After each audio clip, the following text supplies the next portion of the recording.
This Honourable House now resumes its sitting.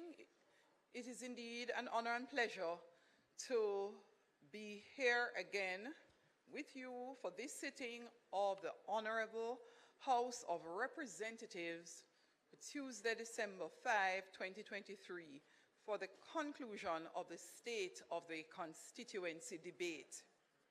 I would like to extend special welcome to those who have joined us online via the various social media platforms, particularly PBCJ Livestream, and for those who are seated here in the gallery. Call of the roll.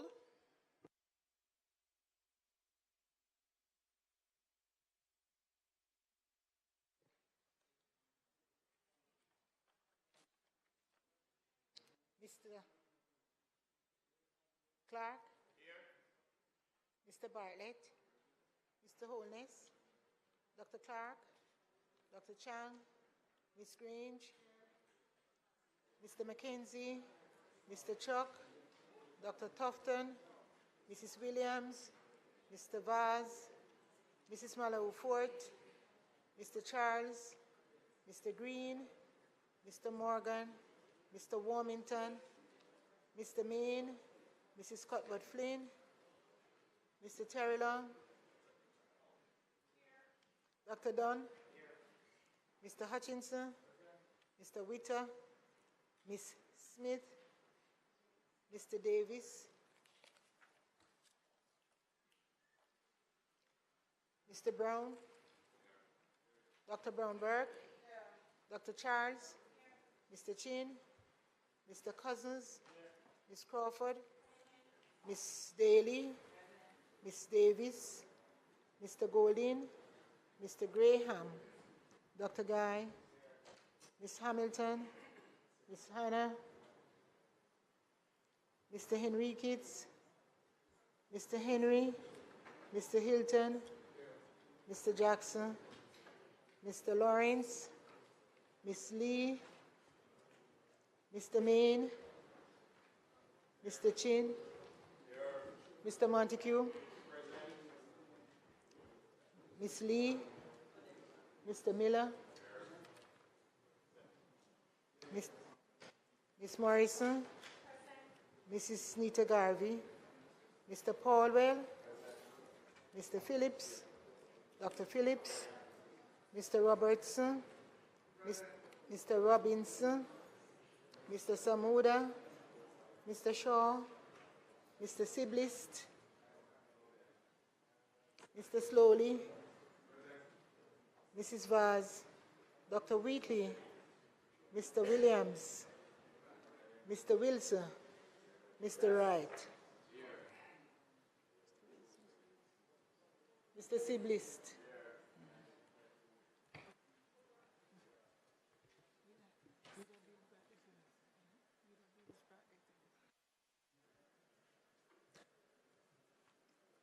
House Leader. Madam Speaker, I want to share with you in welcoming members to the sitting for the conclusion of the State of Constituency debates, which have been going very well and have offered a great opportunity for members to give account of their stewardship, but more importantly, for their constituents to be able to relate to the level of representation that they are giving to them in this honorable House.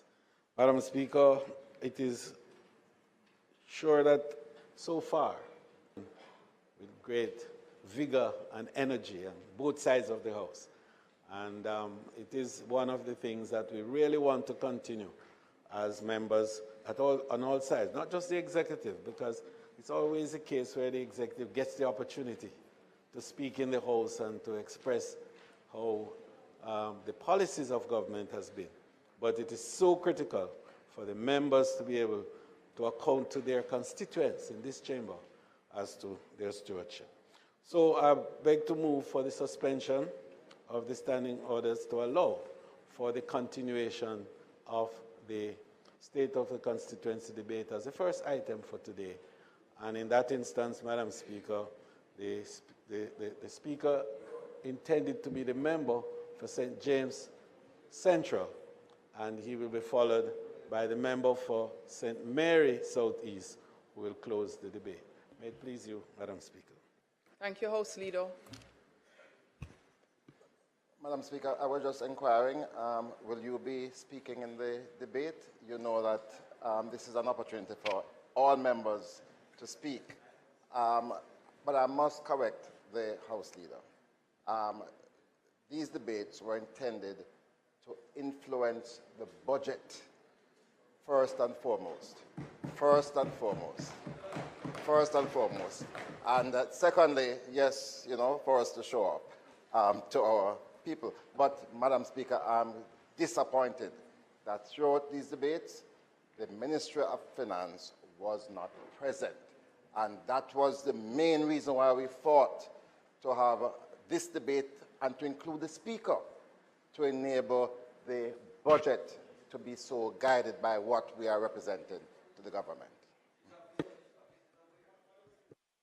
Madam Speaker, in real terms, the Leader of Opposition Business in the House is not incorrect. The sequence of his presentation needs to be tweaked a little bit, because the first and foremost responsibility in this House for everyone is to represent the people of the constituency who sent them here. And that's what RUPA, that's the essence of RUPA. So in addition to that, of course, we now want to influence the budget outcomes in favor of the presentation and the content of the presentations from the members. So just for record, to be clear, and also to ensure that he recognizes that we're not boasting in vain. May it please you, Madam Speaker.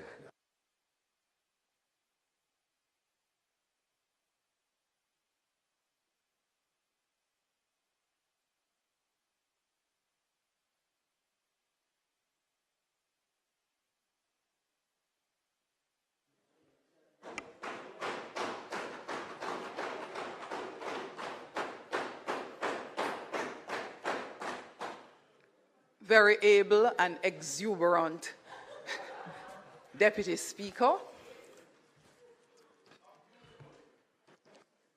Very youthful as well. The House Leader has indicated that we will have two presentations today, the first of which is from the Deputy Speaker of the House of Representatives, none other than Member Heroy Clarke, the Member of Parliament for St. James Central. You may take to your feet and request permission.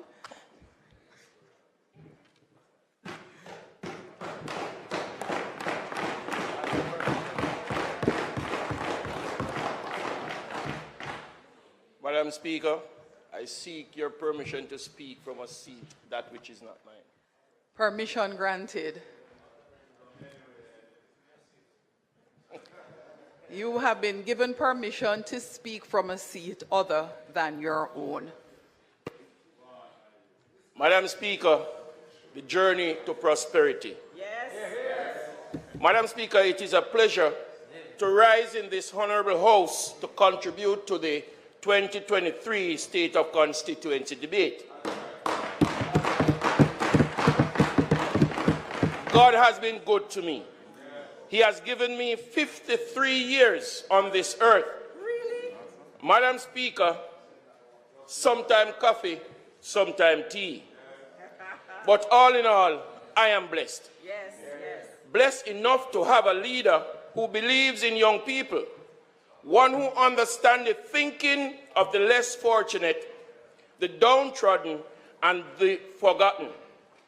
This leader speaks of we and us, not me and I. Yes, absolutely. Together, hand in hand, we are moving along the journey as one. Andrew Michael Hones, be blessed. Madam Speaker, any institution that is without a supportive team will fail. I will therefore use this opportunity to acknowledge the hard work of my family, especially my children, who continue to give me their support and to give up their father to the service of this nation. I am very grateful to my immediate management committee, who continue to work tirelessly. To the youth arm within my geo-block, I say thank you. To the ones who continue to contribute financially and in any other way to the constituency, a huge and heartfelt thank you. Social media personnel who continue to keep the fire blazing, those abroad and at home, a very special thank you to my church leaders, led by some of the most astute men of God. I salute you. Please continue to pray as the journey continues. To my supportive voters and every single worker, I salute you. St. James Central would not have been the same without you. Madam Speaker, it was a Herculean moment in 2010. 3 wise men who worked in the East but represented the West found St. James Central on one of their journey. Dr. Horace Chang, Minister Edmund Bartlett, Minister Clive Mullins. I am respectfully thanking you 3 for all the work you did and give up a division, even in giving up a division to the birth of a constituency, St. James Central.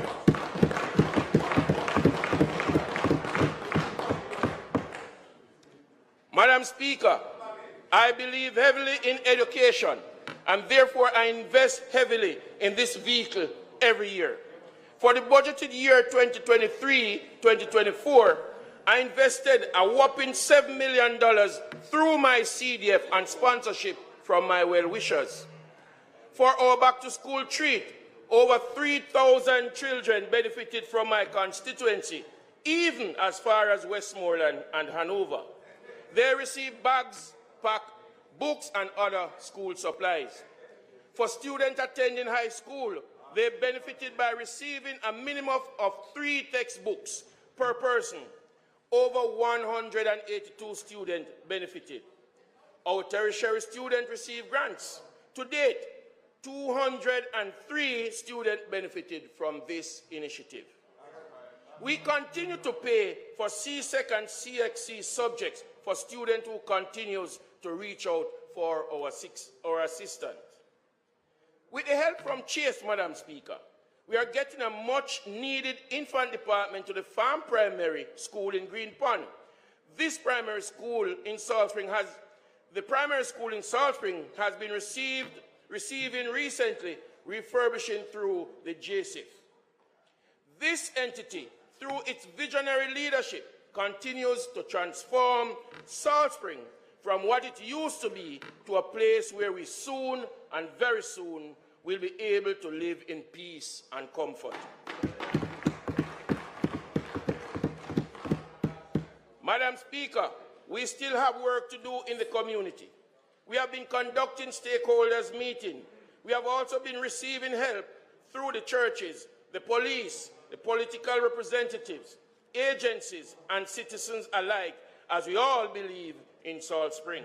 Yes. Madam Speaker, we understand that thinking that I have sought the help of Chase and have fitted each of my government-operated schools with musical instruments so as to give the student the chance of performing arts. Whilst we are on that note, it is this MP that has donated 53 smart boards to the school within the area. Madam Speaker, the cost to this venture is a whopping sum of $14 million. Madam Speaker, this was not funded by government coffers, but from the support in the diaspora and family here and abroad.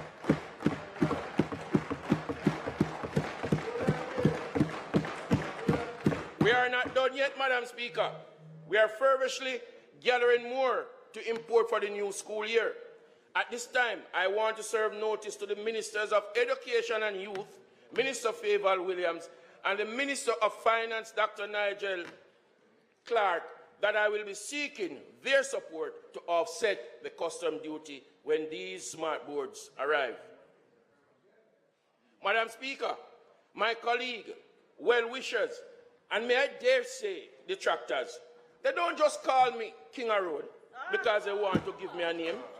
Madam Speaker, anyone who knows the area well will agree willingly or reluctantly that since being the victor in 2016, St. James Central have seen massive infrastructural transformation in the road network. Madam Speaker, roads have been made into carpet that have never seen Baba Green in 60 years. We have improved the following roadway: Road 41 in Rose Heights, Farm Heights, Salt Spring Road, Vernon's Drive, Vernon's Road, Farm Hill, Green Pond Main Road, Valley Heights, just to name a few. Portobello. And with the help of a corporate company, we were able to do a section of Portobello Heights in concrete. Madam Speaker, I will be the first to say all is not completed. There are many road networks that we intend to fix.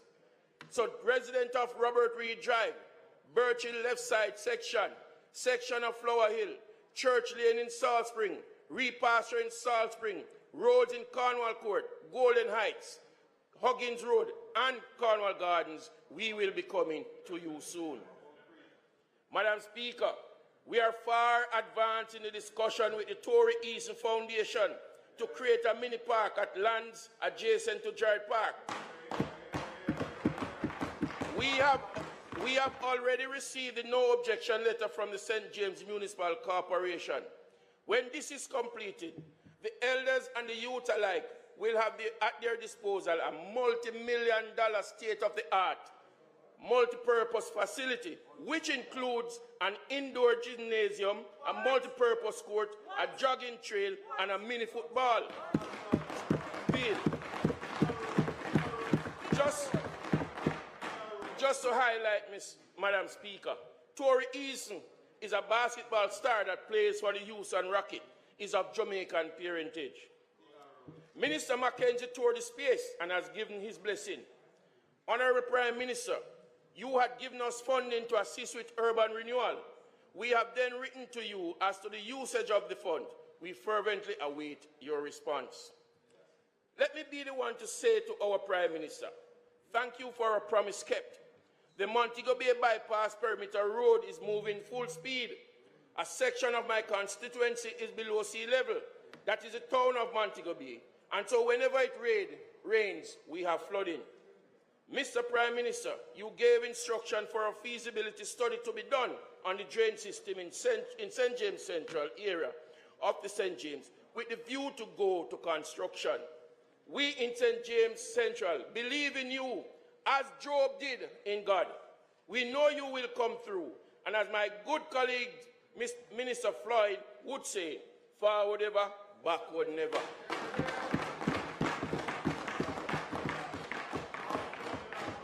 Madam Speaker, while we are doing mega projects simultaneously, we continue to support our small business owners. Our small business owners have also been assisted through grants from my CDF and the Ministry of Labour and Social Security. We, Madam Speaker, bear the task of making space for many of the national edifices within the West. Through the Ministry of Tourism, we have received funding over the years under the Spruce Up Jamaica program. Yes. I have been able to construct some very lovely directional signs for the constituency. Also, we are to construct 4 vending stalls and create a lay-by for the existing fruit vendors on the Felicity Roadway. There is a high number of tourists and locals who pass through that area and patronize the vendors daily. It is the aim to have the area more aesthetically pleasing and safer for all to utilize. The CRH is on the last leg to completion. The Children Adolescent Hospital is right there too. Montego Bay Fire Station is one of the largest in the hemisphere.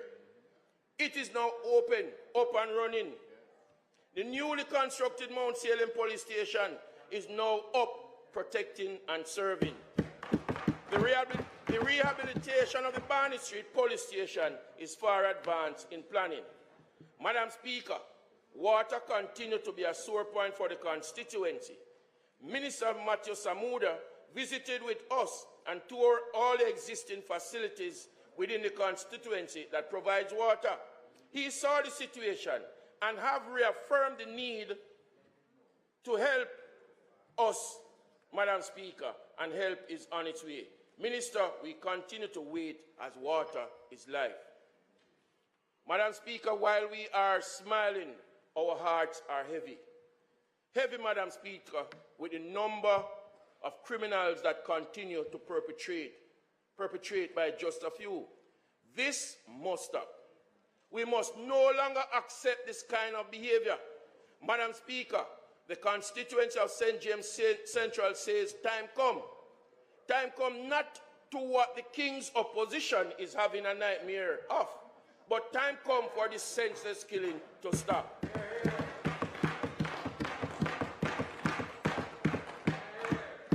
Madam Speaker, may I dare say that your ascendance to the chair as a Speaker of this honorable House has come at a time when fresh and astute thinking is welcome to the sitting of the lower house.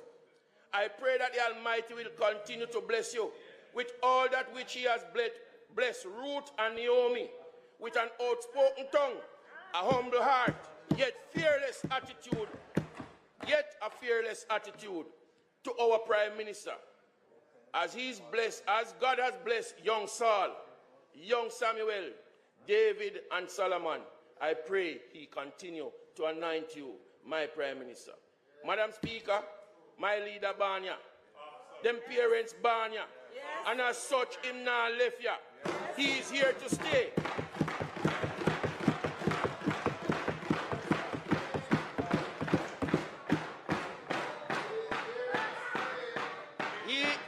He is here to stay.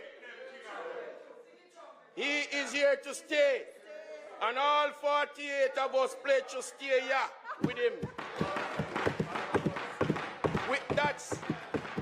With that said, Madam Speaker, the third term, reload. Thank you, Madam Speaker.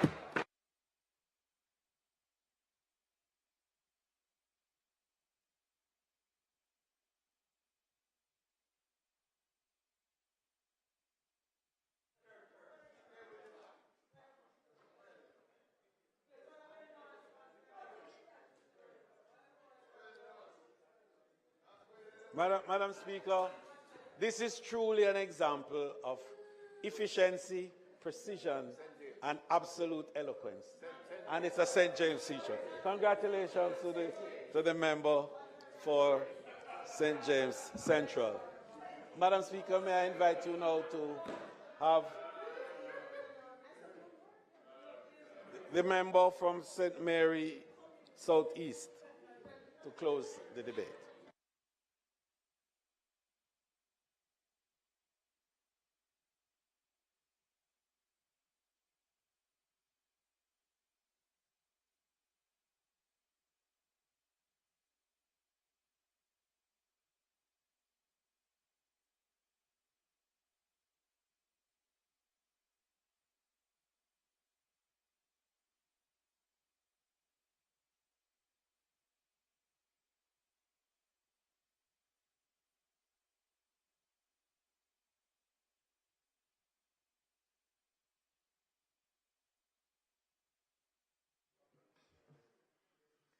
Next to his feet to conclude the state of the constituency debate is none other than Honorable Dr. Norman Dunn, the Member of Parliament for St. Mary Eastern. St. Mary Southeastern.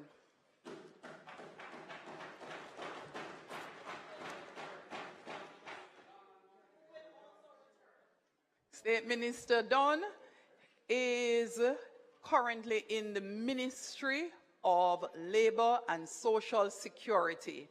Welcome to your feet, and I know you're always concerned about ensuring you abide by the standing orders. You have 30 minutes, and if the House Leader and yourself so need it, an extra 5 minutes to conclude your presentation today. Thank you very much, Madam Speaker. Madam Speaker, it's a great honor and privilege to stand here on behalf of all my parliamentary colleagues to close the 2023 constituency debate. Madam Speaker, the debate started on October the 3rd, and a total of 26 members participated. The presentations were concise and delivered with great enthusiasm. But, Madam Speaker, as the saying goes, all good things must come to an end. And especially after the spirited debate from MP Clarke, the Member of Parliament from St. James Central. Madam Speaker, as we draw the curtain on the 2023 debate, it is with heartfelt appreciation and pride that I extend my gratitude to every Member of Parliament who has tirelessly worked towards the betterment of their constituency. The commitment and dedication displayed by our honourable members reflect a shared vision for prosperity, a vision championed by our esteemed Prime Minister, the Most Honourable Andrew Holness. My fellow colleagues, Madam Speaker, I stand before you to express sincere thanks on behalf of our constituents and every Jamaican who acknowledge the remarkable efforts and achievements presented during this debate. The shared commitment in addressing crucial issues such as road infrastructure, water supply, electricity, healthcare, education, crime, and agriculture reaffirms our collective responsibility to the well-being of our people. The year 2023 has been a remarkable year for this wonderful nation and saw the birth and completion of several infrastructural projects. These vast developments will remain a hallmark in the history of Jamaica. Even in the face of adversity, Jamaica, Madam Speaker, emerged as a shining example of resilience and determination. As the world grappled with the aftermath of COVID-19 pandemic, Jamaica, Madam Speaker, stood tall, embodying the spirit of resilience. The nation's unswerving commitment to rebuilding not only showcases strength, but also serve as an inspiration for all of us. Through our collective efforts and united spirit, Jamaica not only weathered the storm, but thrived in the process, demonstrating that even in the most challenging times, a nation can come together to build stronger. Madam Speaker, as members of Parliament, we diligently strive to enhance the state of road infrastructure throughout our constituencies. While discussing the state of our road often attracts criticism, it is imperative to recognize the significant progress that has been achieved across every constituency in Jamaica. The comprehensive and constructive debates within this esteemed Parliament affirms that substantial efforts are indeed underway. Madam Speaker, evidently across various constituencies were the unveiling of several major transformative infrastructural projects, notably the significant efforts towards the soon-to-be-completed South Coast Highway Improvement Project, which will open the entire East Coast. No longer will St. Thomas be considered the forgotten parish. Likewise, Madam Speaker, the May Penn to Williamsfield leg of the South Coast Highway opened on the 14th of September. These developments connect towns, new homes, opportunities, and lead to greater resilience of our infrastructure. These ventures not only signal enhanced connectivity, but also stands as a tangible symbol to the dedication to our brighter Jamaica and a brighter future for years to come. As one member of parliament said, forward ever, backward never. In St. James Southern, Member of Parliament Omar Davis has brought attention to specific routes earmarked for essential road rehabilitation. Notably, these are the routes from Mucka to Garland and Cambridge to Duckett Road, poised to undergo transformative upgrades. Madam Speaker, the Member of Parliament, guided by their vision, have adopted a multifaceted approach, employing patching for smaller projects and advocating full resurfacing of larger ones. In North Central Clarendon, MP Robert Nestor Morgan has reported specific achievements, including the successful rehabilitation of the Crawl River Main Road. Moreover, he has fulfilled a promise to rehabilitate Hennis Hill for Sutton's constituents and initiated patching on the Woods Community Road. During these debates, Madam Speaker, the People's Representative demonstrated a proactive stance by patching several roads through various constituencies. Main roads have been asphalted, and various roadways have undergone comprehensive rehabilitation. Madam Speaker, our commitment to development transcends the realm of roads, extending to comprehensive reorganization of major squares and town centres. Notably, Member of Parliament for West Rural St. Andrew, Juliet Cuthbert-Flynn, proudly announced the imminent completion of the Florence Hill Community Park. This holistic endeavor is strategically designed to enhance connectivity and to elevate the aesthetic appeal of the community. Furthermore, Madam Speaker, the dedicated effort of members from Westmoreland Western, Daniel Lawrence, were highlighted as he outlined the progress in constructing the Negril Fresh Fruit and Vegetable Market. The first phase of this transformative project involves the development of the temporary facility, facilitating and seamlessly relocation of 25 vendors from the construction site. Madam Speaker, I am delighted to announce that a wave of projects sweeping across Jamaica with the construction of several vital institutions, including hospitals, health centers, police stations, and fire stations. These significant infrastructural developments underscore our commitment to enhancing essential services and ensuring the well-being of our communities. The ongoing construction projects are a testament to this government's dedication in providing modern and efficient facilities that will positively impact the lives of Jamaicans. Justice centers and schools.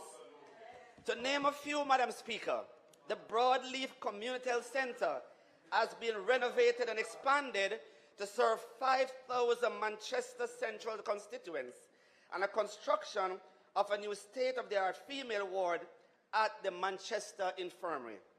Madam Speaker, the collaborative efforts, united in various facets of development, have yielded tangible agriculture benefit and sustainability, extending crucial assistance across our entire country. I fervently endorse the significant strides taken by this government to enhance the agricultural sector. Notably, Madam Speaker, the impact of these endeavors is vividly demonstrated by MP Cuthbert-Flynn constituency and others, where strategic initiatives, such as the provision of baby chicks and feeds, have been undertaken. But these measures extend, Madam Speaker, beyond the agricultural realm, seamlessly integrating with educational programs like the school feeding program. Such interventions not only bolster school breakfast programs, but also exemplify a comprehensive and holistic approach to ensuring the well-being of our education institutions. Madam Speaker, when it comes to education, it is crucial to applaud the efforts of these members of parliament, especially in the aftermath of COVID-19 pandemic, where they have worked diligently, Madam Speaker, and creatively to bridge the learning gap that has emerged. The commitments shine through in various ways, from grants supporting tertiary students to providing book vouchers for secondary schools and offering assistance with school fees. Thanks to these initiatives, our children will indeed have a bright future. Madam Speaker, the members showcase the direct impact of utilizing the Constituency Development Fund, investing millions of dollars to assist our students. This remains a commendable and well-spent allocation of resources. Madam Speaker, there has been remarkable advancement in our educational infrastructure, including completion of 2 infant department buildings and the initiation of a 3rd at Roses Valley Primary School in Northeast St. Elizabeth. Additionally, a new block has been introduced at the Bridgeport High School and various facilities under construction across the island. We, Madam Speaker, express our gratitude to the Minister of Education, the Honorable Favour Williams, whose contribution played a pivotal role in realizing these projects. Madam Speaker, equally noteworthy is the collaborative efforts with the private sector and various bodies that have generously provided financial assistance. For example, the partnership between Digital Foundation and the Ministry of Education marks a significant milestone culminating in the completion of a special education center in Santa Cruz. These collaborative endeavors showcase the positive impact that can be achieved when public and private entities join forces for the betterment of education. Madam Speaker, in observance of Disabilities Week, I commend the efforts of the members of Parliament and the Member of Parliament, in particular from St. Andrew Eastern, in retrofitting her bathroom in her constituency to ensure wheelchair accessibility. The nation collectively endeavors to strengthen inclusivity and encourage other members of Parliament from such initiative and work towards fostering greater accessibility and accommodation for persons with disability. Outside the scope of education, various constituencies, Madam Speaker, have made strides in extending grants to support business and business owners. An exemplary instance is found in the effort of MP Daniel Lawrence, who represents the constituency of Westmoreland Eastern. In acknowledging the economic growth within his jurisdiction, MP Lawrence reported the distribution of approximately 300 entrepreneurial grants offering crucial support to both business operators and farmers. Madam Speaker, in the face of increasingly challenging drought conditions, access to water for our constituencies have become a pressing concern. However, we have witnessed the commendable effort of Minister Matthew Samuda, who has been instrumental in initiating water projects across the entire island. Noteworthy, amongst these initiatives is the completion of the Maybole water system and installation of a solar pumping system in Northwest St. Elizabeth, as reported by Member of Parliament William J. Charles Hutchinson. Similarly, Madam Speaker, the Member of Parliament from Westmoreland Eastern, Daniel Lawrence, shared updates on the rehabilitation work at the Ashton Community Catchment with a significant investment of $10 million that included the installation of new pipelines.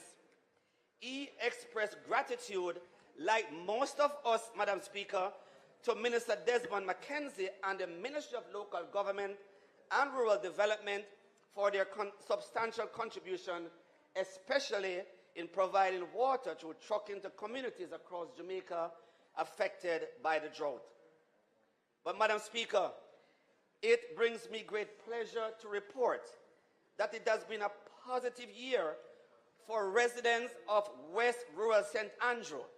Their dedicated Member of Parliament, Judith Cuthbert-Flynn, announced a substantial upgrade of a water tank, expanding its capacity from 8,000 to an impressive 100,000 gallons. A transformative step towards addressing water accessibility challenges in her constituency. But, Madam Speaker, shifting focus to housing, it is imperative to recognize the unwavering efforts of our dedicated Prime Minister in providing housing solutions for those in need. Construction is set to commence in multiple constituencies across the island, and numerous residents have already become homeowners due to these initiatives and the quest to provide housing solutions, and upgrading of settlements to provide decent solutions to our people. We can use MP Crawford's presentation, which testified, Madam Speaker, to the presentation of 112 housing solutions, including 80 service lots and 32 bedroom units in Perth Estate, and the PM's gift of 6 housing units to constituents through the Hope Social Housing Project in her constituency, and several, Madam Speaker, across Jamaica, including my Southeast St. Mary constituents, have benefited from this transformational program. In particular, Madam Speaker, the Member of Parliament from North Central Clarendon, Robert Nestor Morgan, has reported significant strides in addressing housing needs, with over 30,000 square feet of land in Dunn, Savoy earmarked for social housing, completed projects, and an additional initiative benefiting constituents. It is evident, Madam Speaker, that this government is committed to ensuring housing accessibility in North Central Clarendon and throughout Jamaica. Madam Speaker, this government stands against the prevalence of crime in Jamaica and empathizes with Jamaicans suffering from this wrath. But thankfully, Madam Speaker, this Andrew Owens-led administration, and under the capable leadership and guidance of our dedicated Deputy Prime Minister, Minister of National Security, Dr. Owis Chang, has been working on improving national security for all. Madam Speaker, I draw attention to the impactful presentation delivered by the Honorable Homer Davis, Member of Parliament for St. James Southern, underscoring his unwavering commitment to addressing social issues within the constituency. Member Davis commenced his address, Madam Speaker, by acknowledging the tragic murder of 2 children in Salt Spring, Montego Bay, expressing his profound concern for the safety of the community in the face of criminal activities. He highlighted decisive measures taken by the JDF and the JCF, leading to a declaration of state of emergency in St. James. Member Davis emphasized the tangible results of this intervention, noting a significant reduction of 200 cases in the murder rate. He passionately advocated for sustained efforts in crime elimination, characterizing it as a necessary step to drain the swamp and enhance the overall safety of Jamaica. At different junctures throughout the year, Madam Speaker, numerous crime-fighting strategies have been deployed, resulting in the reduction of all major crimes across Jamaica. Madam Speaker, interesting days are ahead.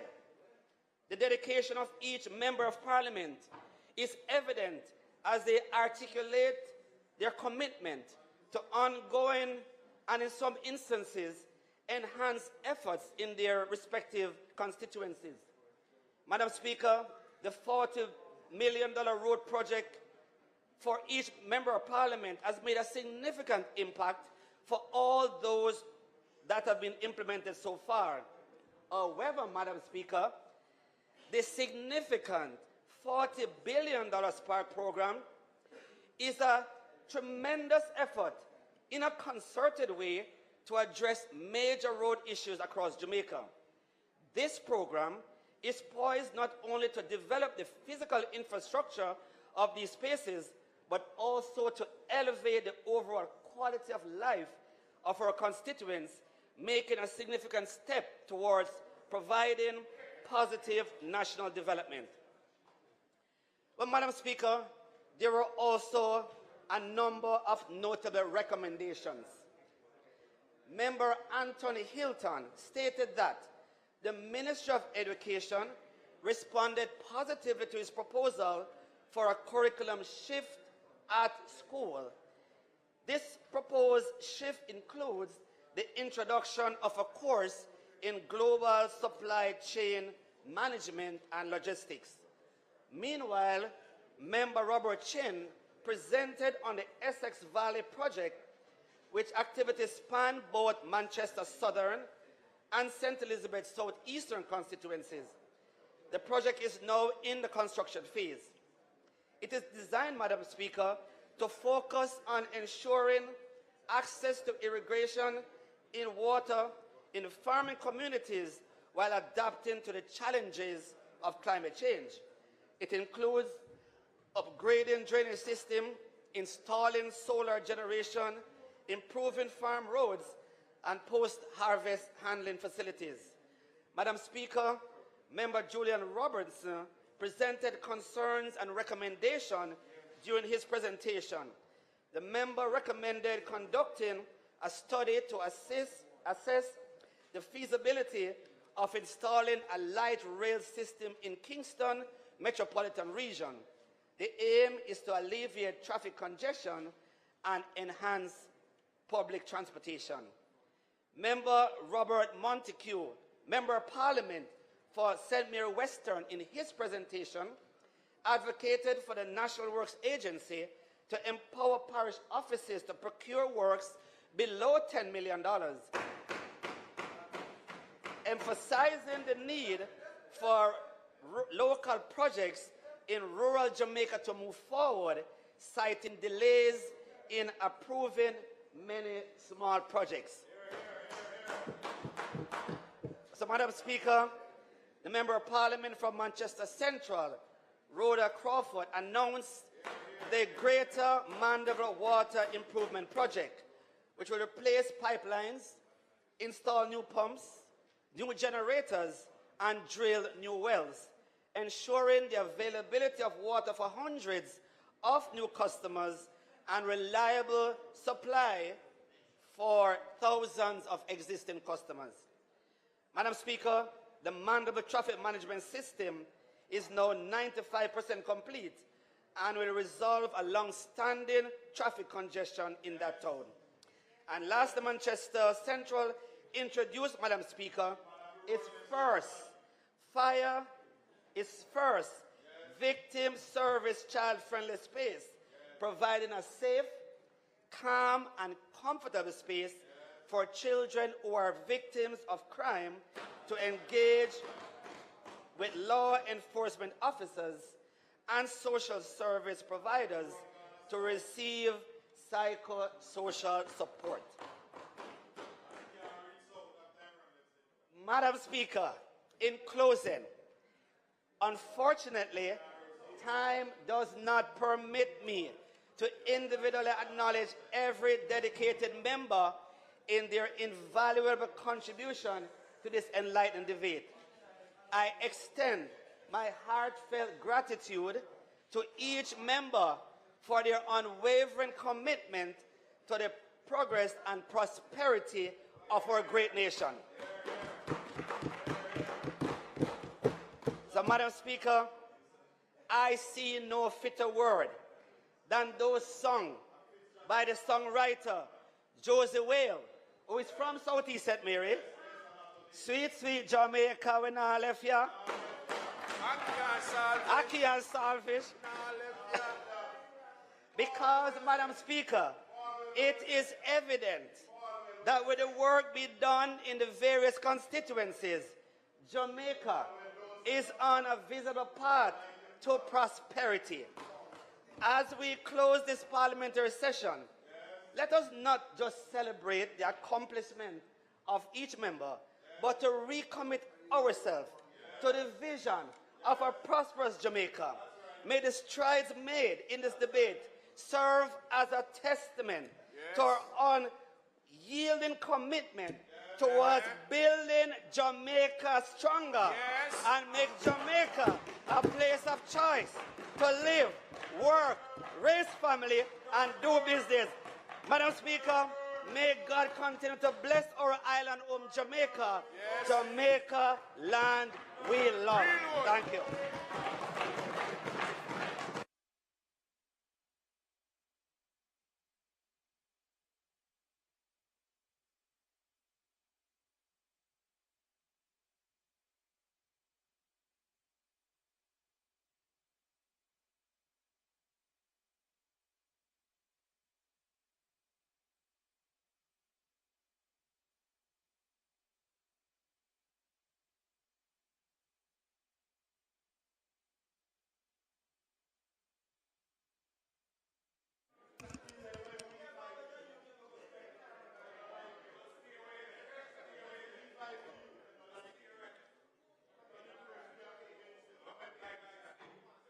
All right, members.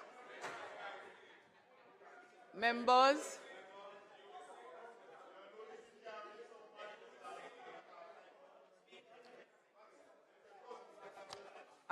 Noted minister, state minister from St. Mary, Southeastern, you did excellent in respect of sticking to the time.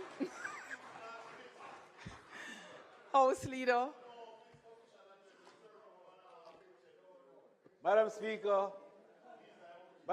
we understand the exuberance that now pervades the air after such an outstanding closure of this outstanding debate sequence that began earlier this year.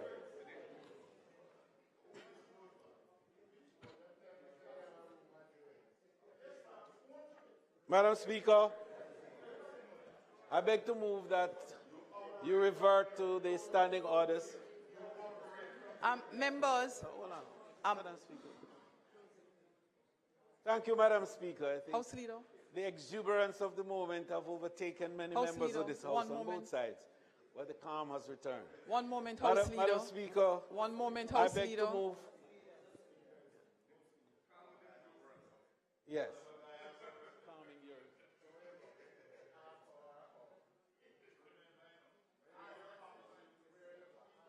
I'm moving for the, yes. Madam Speaker, I invite the member for St. Mary Southeast to now move the appropriate motion. Madam Speaker, can you bring the member? Member Montague, excuse me. Not in this house. Not appropriate.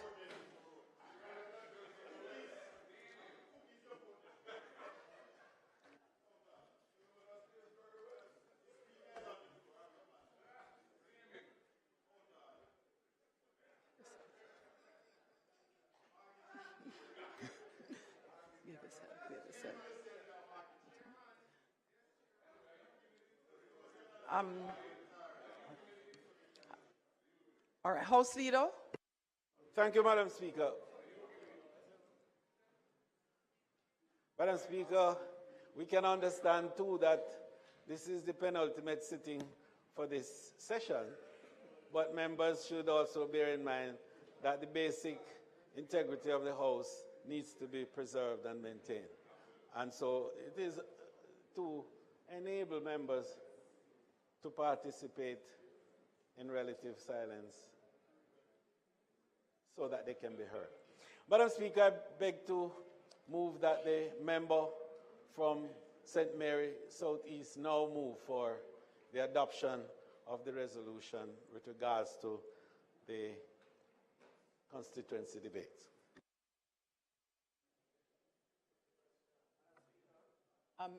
Member from St. Mary Southeastern. Madam Speaker, I so move that the motion be accepted. Question is that the motion be accepted. Those in favor? Aye. Those against? The ayes have it. House Leader. Thank you, Madam Speaker. Madam Speaker, I beg to move for the reversion of the standing orders as stated by the order paper.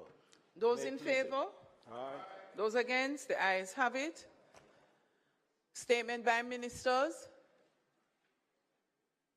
Madam Speaker, it is intended today to have three statements. First, by the Deputy Leader of Government Business and member for St. Catherine Central, and also the Minister of Culture, Entertainment, and Sports. And the second by the member from St. Elizabeth Southwestern and Minister of Agriculture and Fisheries. And the third by the member from Clarendon Southeast and Minister of Labour and Social Security. In that order, may it please you, Madam Speaker.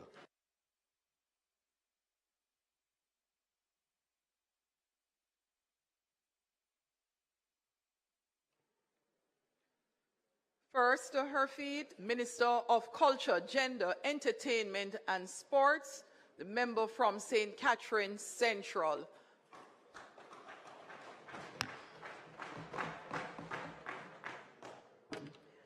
Madam Speaker, the International Day for the Elimination of Violence Against Women, IDIVOR, was November the 25th, which signaled the start of the 16 days of activism against gender-based violence observed annually up to December 10. The international theme, investing to prevent violence against women and girls, as well as Jamaica's theme, from response to preparedness, eliminating gender-based violence in Jamaica, resonate deeply with the challenges faced by women and girls globally. The annual observance of IDIVOR serves to remind us of the prevalent issue of violence against women and girls. It requires our collective attention, advocacy, activism, and action. The campaign against gender-based violence calls on citizens to show how much they care about ending violence against women and girls. It also requires that governments and other stakeholders worldwide make huge investments in gender-based violence prevention. The local theme, from response to preparedness, eliminating gender-based violence in Jamaica, aims to highlight Jamaica's commitment and responsiveness in addressing gender-based violence.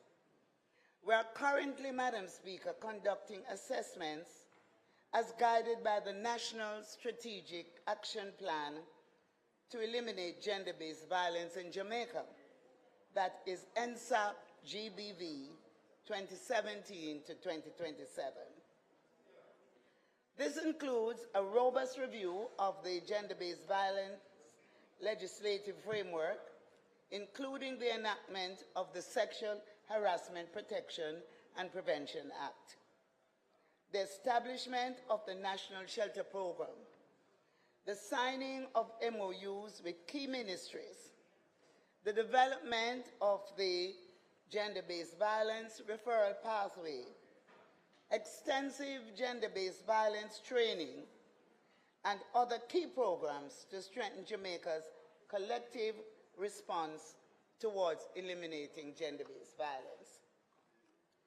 The Women's Health Survey, commissioned by UN Women in partnership with the Inter-American Development Bank, reveals that approximately 1 in 4 Jamaican women has experienced intimate partner violence during her lifetime. Domestic violence remains a major concern, often underreported owing to fear, to stigma, lack of support, or fear of reprisals. Sexual violence is alarmingly prevalent, affecting 1 in 3 women and includes rape, incest, sexual harassment, as well as other forms of violence such as sexual abuse, exploitation, and discrimination. In response to the challenges, my ministry, through the Bureau of Gender Affairs, has embarked on a series of decisive and gender-responsive actions to tackle gender-based violence. The National Strategic Action Plan to eliminate gender-based violence in Jamaica outlines a comprehensive roadmap for seamless and effective coordination.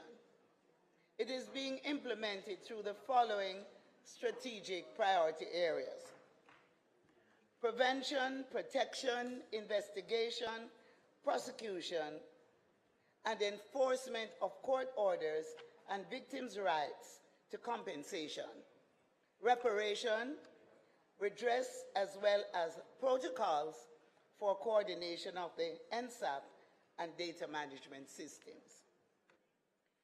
Our commitment is further evidenced through ongoing policy development and legislative reforms to provide a framework for protecting women's rights and ensuring legal recourse for survivors.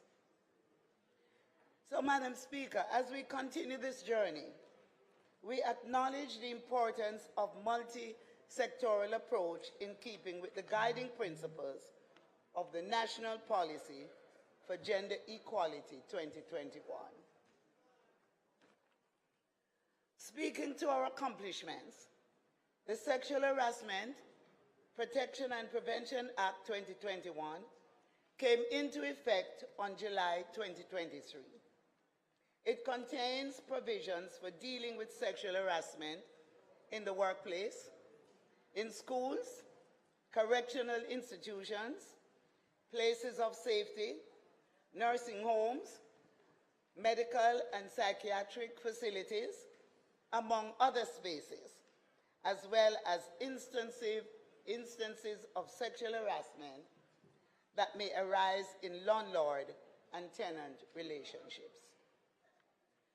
The Sexual Harassment Investigation Unit was also established on April 1, 2022, and is responsible for handling matters regarding sexual harassment in the workplace. The unit supports the work of the Bureau of Gender Affairs and the Ministry of Culture, Gender, Entertainment, and Sport in general. The Sexual Harassment Investigation Unit consists of 1 senior sexual harassment investigative officer and 3 sexual harassment investigative officers.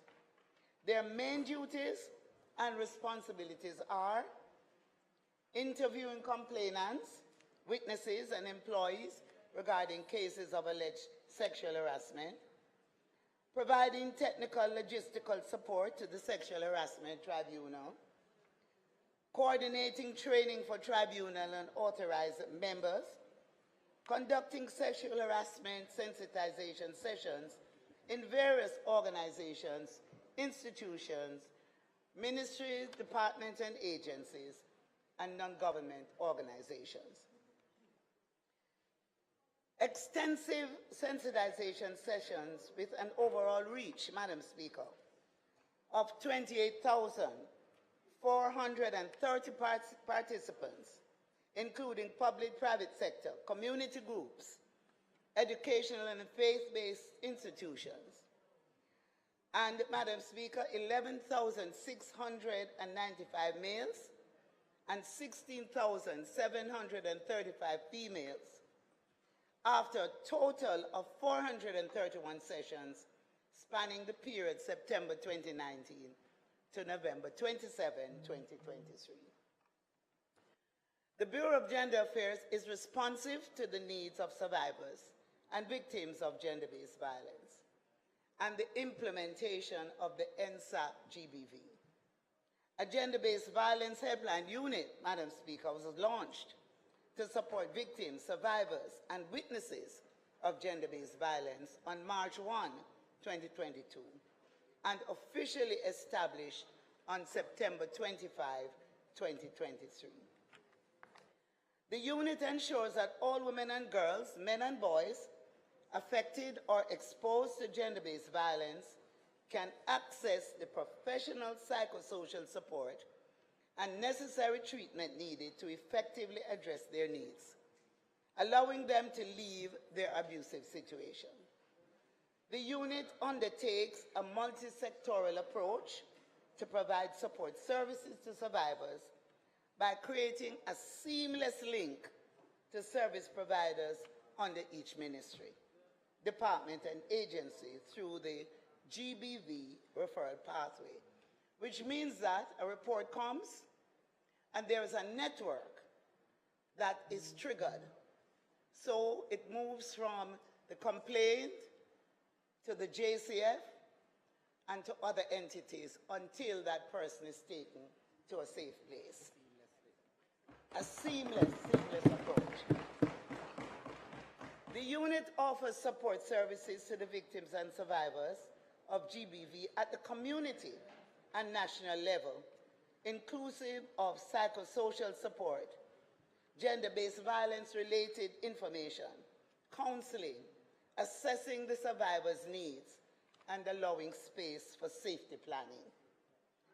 Through the Gender-Based Violence Helpline Unit, persons affected by gender-based violence can obtain access to essential services 24/7, all night and during public holidays, through our referral pathways such as health, policing, justice, and social services to assist with specific survivor needs.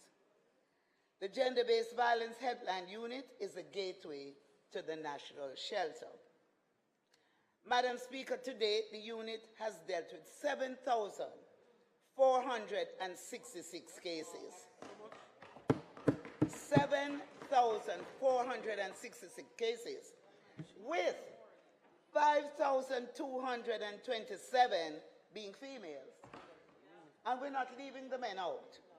So 2,239 men. That is 70% female, 30% male. And we have been able to address all their concerns.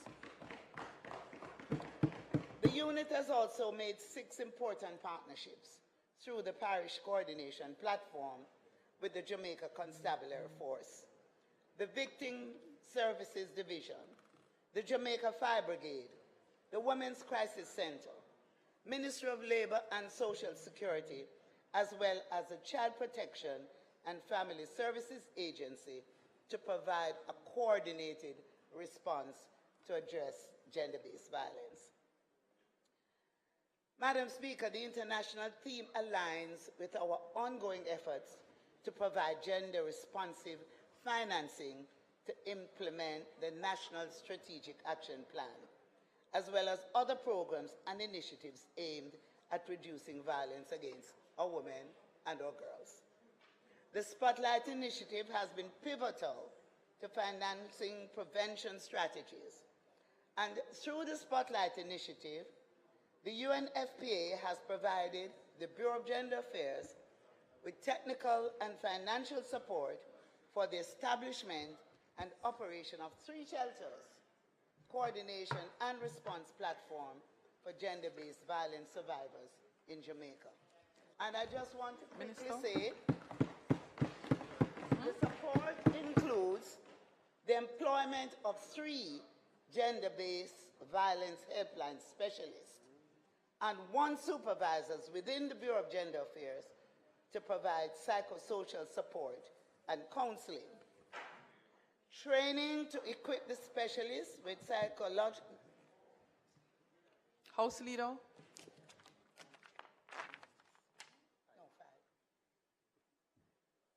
Speaker, the minister's time having been expired, I beg to move that it be extended by 5 minutes to allow her to complete the presentation. May it please you, Madam Speaker. Thank you, House Leader. The question is that the Minister be allowed 5 more minutes to complete her presentation. Those in favor? Those against? The ayes have it. Thank you, Madam Speaker. They have also provided us with an ICT consultant to assist with ICT infrastructure of the shelters and the GBV helplines at the Bureau. They have also assisted us in getting a toll-free line established at the Bureau of Gender Affairs. So if you have a problem, you don't have to have data. You can call the toll-free line and you reach someone 24/7. And it's not just for the women, but also for the men. Financial support to re-engage a built environment specialist to coordinate activities for the renovation and retrofitting of Shelter 3. Improved ICT infrastructure for the shelters, including equipment and electronic devices to enhance the operation of Shelters 1 and 2. And they have provided us with AC units for server rooms for fire security system and generators at Shelters 1 and 2. So, Madam Speaker, I've handed out this which details the numbers that can be called, and we have numbers for female and numbers for men. The Bureau signaled the beginning of IDVOR and the 16 days of activism on Saturday, November 25th, with a community march and walkthrough in Treasure Beach, St. Elizabeth, sharing anti-violent messages with brochures, etc. The Bureau joined in worship on November 26th at the Bethel service, Bethel Baptist Church. And we have carried out a number of activities, Madam Speaker. So we will observe World AIDS Day. We did observe World AIDS Day on December 1, International Day of Persons with Disabilities on December 3, and will observe Human Rights Day on December 10. So IDVOR, Madam Speaker, represents a commitment to create a society where every woman and girl can live a life free from fear and violence. Our commitment is reflected through our actions to protect and empower women and girls. Through the implementation of the National Strategic Action Plan, Jamaica reaffirms its dedication to combat gender-based violence, promoting equality, and ensuring the well-being of all women and girls. I ask my colleague, Madam Speaker, through you, to ensure that we carry the message throughout our constituencies that there is no excuse for abuse. Thank you, Madam Speaker.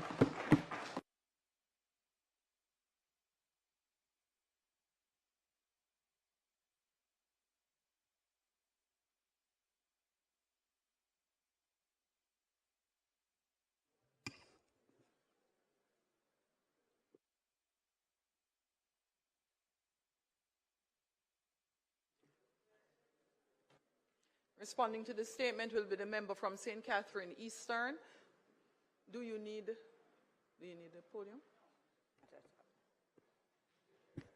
Madam Speaker, as I stand to support and to participate in the 16 days of activism, and also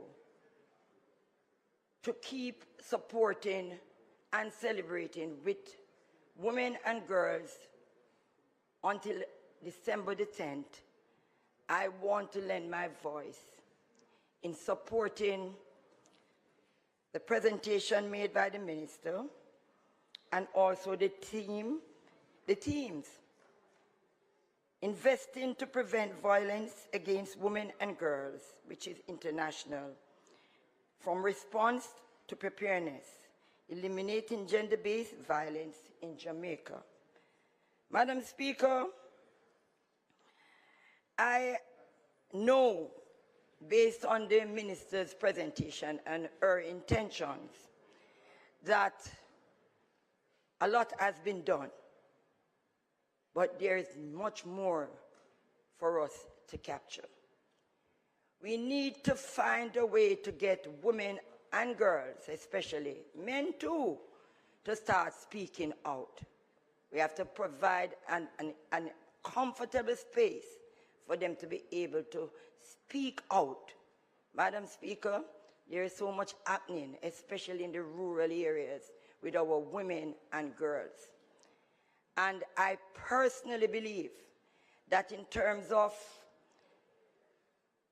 our database, I am not too certain if we have captured everyone. It is hard to capture, but there's a number of women and girls out there that are suffering. And Madam Speaker, I just want to say to the Parliament, I never realized how impactful and how much kind of trauma that really happened when a woman is really being abused and molested. Until the other day when I spoke to one of my constituents who said to me, I've achieved so much, but I cannot find any peace within myself because I was molested by my big brother. Madam Speaker, it is very difficult, and sometimes we take it for granted, even as women, because it has never happened to us. But there's a lot of crying inside, especially with our girls and women in certain homes. I strongly believe more emphasis must be placed on empowering our women and girls so that they can become independent and not being dependent on persons who are their abusers. Madam Speaker, we have decided in this Parliament to have a non-partisan women's caucus. And I implore that we really and truly start doing more, especially in lending our voices towards protecting women and girls. I believe, Madam Speaker, that if we do not make sure that we have social workers to go out into the communities, probably we need to use up our justice of the peace to do more in terms of getting people to come to them and to speak to them, because we will never have enough bodies to put out there to be able to capture what we intend to do to eliminate violence against girls and women. And therefore, Madam Speaker, we need to extend it a little further, especially for the rural areas, and especially because some of these shelters are placed in some areas that it's going to make it difficult for them to be able to keep children and themselves safe. We need to start empowering the communities. We need to use more media, get the media to pay more attention and to do more advertising, and to empower, especially, and educate our men and boys more so, that they will be able to prevent violence against women and girls. Thank you.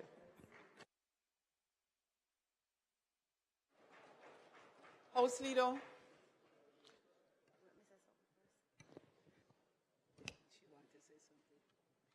Madam Speaker, I just rise to lend my support as well, but just as I question? think about what has happened in Question? it's getting there. It's getting there. I'm going to get there. I'm going to give you a question, Madam Speaker, but this is a topic that I think affects all of us. And I'm going to respond, and I'm asking a question as well. as it relates to how... Member. It's a question that I'm framing. Member. Right. So I'm going to definitely allow you to frame a question, and I'm making every effort for all of us to stick to the standing orders, including myself. So I will give you a little time to put the question together instead of making a statement. May I finish by now, you know, Madam Speaker? No, but you would not have obeyed the standing orders. Oh, boy. Please put it together in terms of a question. The latitude is being given. Madam Speaker, I would like to ask the Minister, what are the efforts being made to ensure that our young people are given an awareness of their self-worth from very early in their lives?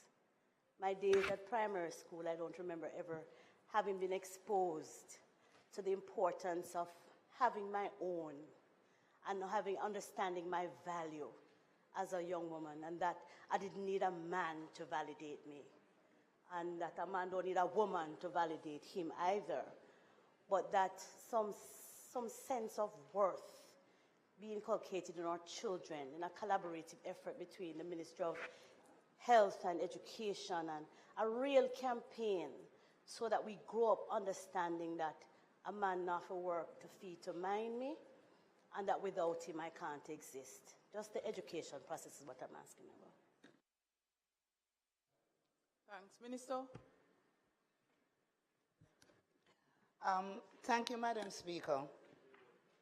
I want to thank my colleagues for their response, and just to respond to the question asked, we have... Madam Speaker, you want me to wait until all the questions have been... No, what happens is if the mic was pressed for an additional question, then when I touch the mic... The Child Care and the Domestic Violence Act. I was on that committee at the time. A lot of work was put in. Numerous representations were made by stakeholders who are interested in the issues of violence against women and children in particular, and other vulnerable groups, such as persons with disabilities. That report was produced and recommended a large panoply of amendments to those statutes.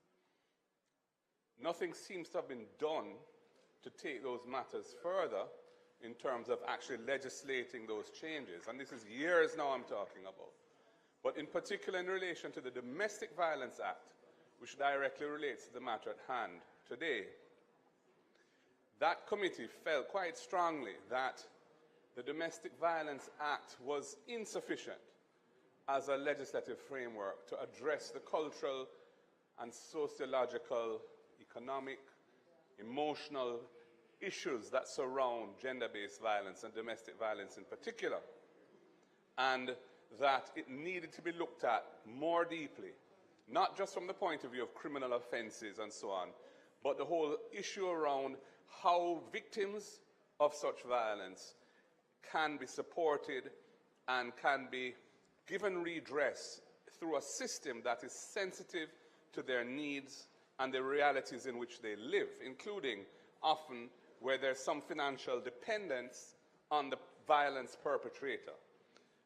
And Madam Speaker, my question is, when will we see that in-depth review of the Domestic Violence Act take place? I would hope that it would be through a process which would include the public and stakeholders who have an interest in this issue, including members of the opposition, and also the other much-needed raft of reforms that were agreed in that Joint Select Committee process, but which have seemed to be lying dormant and fallow. I'm anxious to hear the response to that.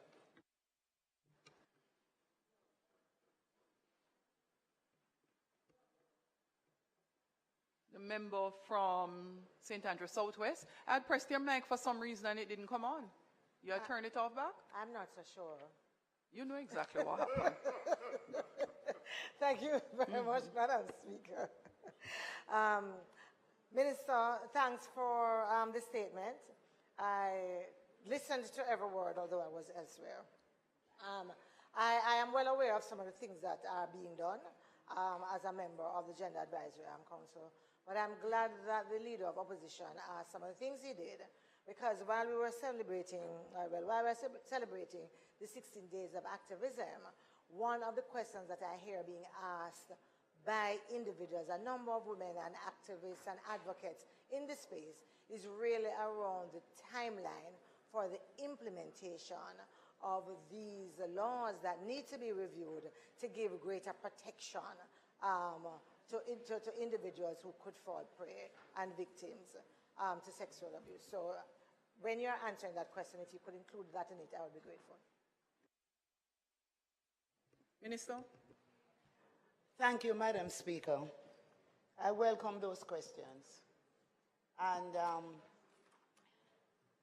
it gives me great pleasure to actually indicate today that we are far advanced in treating with amendments to the Domestic Violence Act. And it will address the low-hanging fruits that came out of the Joint Select that were recommended. And it also includes fine for breach of protection order. It includes how we will treat with perpetrator use of firearm, and a number of other. There were 6 amendments that were seen as low-hanging fruits. And we will be addressing that matter next week, where I will name the members of a Joint Select Committee.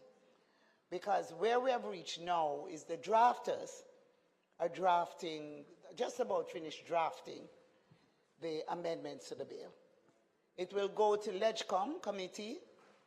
It will come to Parliament through a Joint Select Committee, and then the bill will be tabled. So, and I'm speaking about that happening next week. So we're really far advanced with that. In relation to the other areas, Minister Chuck, under whose portfolio those fall, will speak to that at another time. But the Domestic Violence Act, we're aggressively approaching it. Everything was not under our control, as you know. We're the legislators, but we're not the drafters. And I've been very impatient to see the results. So finally, next week, I'll come to Parliament with the amendments. I also want to respond to the question about education process and how we are sensitizing our young people. Through the Bureau of Gender Affairs, we are in the schools, and we have gender ambassadors in the schools. We also have a Mentor Me program in the schools where men who are role models mentor the boys in the school. We go out in, we actually have 18 organizations across the island. Community outreach for the empowerment of our women. And those organizations form a network across the island where we are foot soldiers in the communities, treating with gender-based violence. Treating with gender-based violence in the schools, at the primary level, and at the high school level, and also at the tertiary level.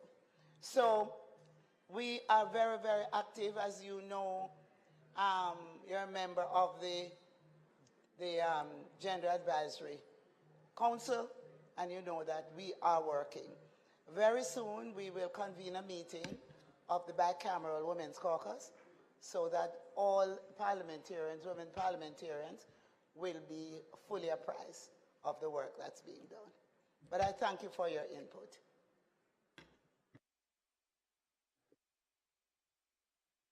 Thank you very much, Minister. Next statement by Minister is from the Minister of Agriculture, Fisheries and Mining, the member for St. Elizabeth Southwestern.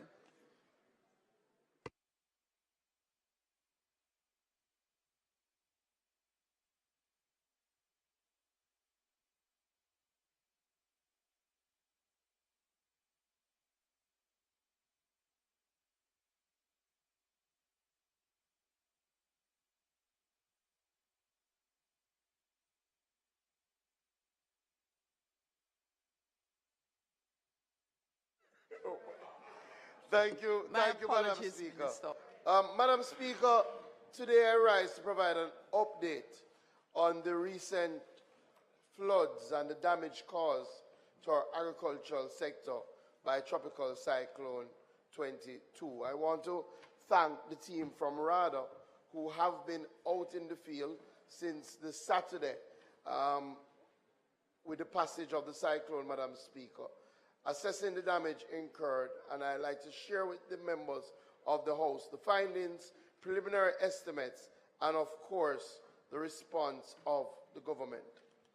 The worst hit areas, Madam Speaker, include Kingston, St. Andrew, St. Catherine, and St. Thomas, and they experienced significant agricultural losses.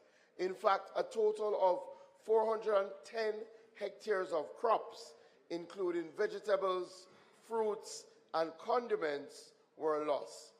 Livestock losses were also significant, members, with 160,500 broilers, 1,460 layers, 70 pigs, 34 sheep, and 47 goats being lost in the flood rains, Madam Speaker. There has also been significant impact on infrastructure, including our farm roads, especially in the St. Thomas and St. Andrew, specifically East Rural St. Andrew areas, Madam Speaker. We've also seen loss to irrigation systems, which have had devastating impacts on our farmers in these communities.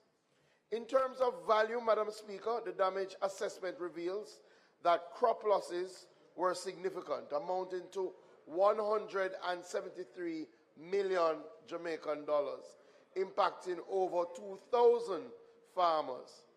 Livestock losses stand at roughly $26 million, affecting 550 farmers, while infrastructure damage accounts for about $64 million, which predominantly affected farm roads. Minister, hold a moment, please. Your statement by Minister, the opposition spokesperson is not seized of a copy of the presentation. Do you have it circulating? Sorry, apologies, Madam Speaker. It should have been circulated. I would have to check with the team if it was not provided. I will have to share a copy.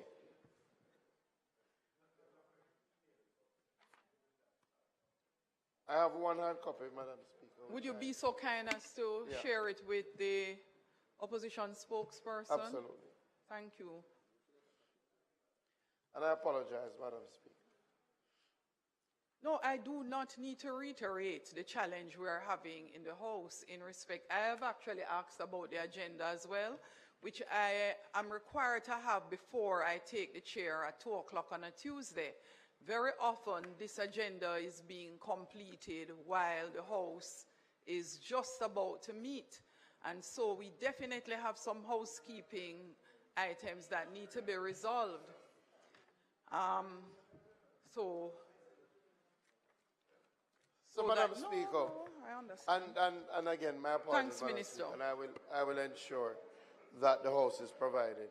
So, Madam Speaker, the damage assessment reveals that crop losses were significant, amounting to approximately $173 million, impacting over 2,000 farmers.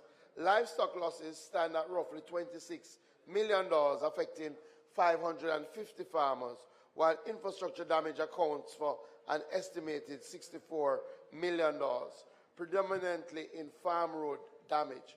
The total estimated loss to our agricultural sector amounts to $274,096,917, Madam Speaker. In the short term, members, as you can expect, we do anticipate that there will be disruption to our food supply, Mr. Speaker, especially on our vegetable lines. The reality is that our vegetable farmers started the year in drought and would have finished the year in extensive floods.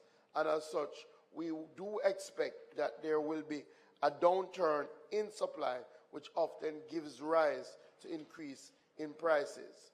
The aftermath of this disaster has also delayed land preparation and replanting by up to 3 weeks in the affected areas, which in fact are exacerbating the challenges faced by our farmers. Nonetheless, Mr. Speaker, members, the government always stands ready to respond and to hold the hands of our farmers through these difficult times. And as such, Mr. Speaker, I'm pleased to announce that we have initiated a flood recovery response program to address the immediate needs of our farmers and to restore the affected areas. The breakdown of our response is as follows, Mr. Speaker. We will be providing $64 million to help and treat with damage that has been done to our farm road network across the parishes affected. We'll be providing $15 million to help our livestock farmers, especially those impacted who are farmers of pigs, sheep, and goats. And that is in addition, Mr. Speaker, to $50 million which we had provided earlier in November. We will also be providing $8 million to treat with small tools and equipment replacement, and we'll be providing $70 million to help our vegetable and crop farmers. In total, members of the House, the government is providing $157 million to help our farmers recover and recover quickly. As I had indicated, Mr. Speaker, this is in addition to $50 million which we had already dispersed to treat with incentivizing participation in our poultry sector, and a number of those funds will be channeled directly towards helping our farmers who had losses from poultry. Our strategic approach, Madam Speaker, Mr. Speaker, involves prioritizing the rehabilitation of farm roads to ensure accessibility for our farmers and the transportation of produce. The substantial allocation for crop recovery aims to support our farmers in replanting and revitalizing their agricultural activities. Additionally, funds have been allocated for the replacement of small tools and equipment vital for day-to-day farming operations. The livestock sector, encompassing pigs, sheep, and goats, will receive targeted support with a dedicated fund of $15 million, again, in addition to what we've already provided to the poultry sector. Mr. Speaker, I acknowledge that there has been challenges with the speed of implementation of a number of these programs. It's something that I have specially engaged the head of RADA, Mr. Winsome Simpson, about how can we ensure that the actions follow quickly after announcements. Thankfully, Mr. Speaker, in this regard, RADA has taken a proactive approach, and as such, prior to the onset of the event, RADA had started the process for the procurement of seeds and the process in relation to livestock. Additionally, some $25 million has already been provided to the most impacted parishes of St. Thomas, St. Catherine, and St. Andrew, and we have asked those parish managers to prioritize the farmers who have suffered damage. Finally, we have received some fertilizer from our friends, the government and the people of Morocco, and that is being distributed as we speak. And we will prioritize the farmers in those areas who need this input to help them rebound. There's one final area, Mr. Speaker. You may be aware that 2 years ago we sat down with insurance companies, asking them to work with the ministry to craft an appropriate insurance scheme to provide coverage for farmers from extreme weather events. Only one company answered the call at that time, and that is GK Insurance, and provided GK Weather Protect, a parametric scheme that covers extreme wind, rain, and periods of drought. The way the scheme is structured, members, is that farmers can decide the amount of coverage that they want, which is aligned to the premium that they pay. And there is no assessment of damage. Once the threshold is reached by the weather event, then the payment is automatic. So, for example, a farmer might decide that they want to pay $3,000 for a season, which would give them a maximum coverage of $50,000. And once they reach the threshold, whether it be rain or wind, depending on what peril they're covered by, then they will get an automatic payout. Mr. Speaker, I'm pleased to announce that 27 farmers who were insured under the JK Weather Protect scheme and impacted by the recent rain are going to get payouts from the insurance scheme. Mr. Speaker, the farmers who are from Clarendon, Manchester, and St. Elizabeth, who took advantage of the government incentive regime and signed up for the basic coverage that was being provided.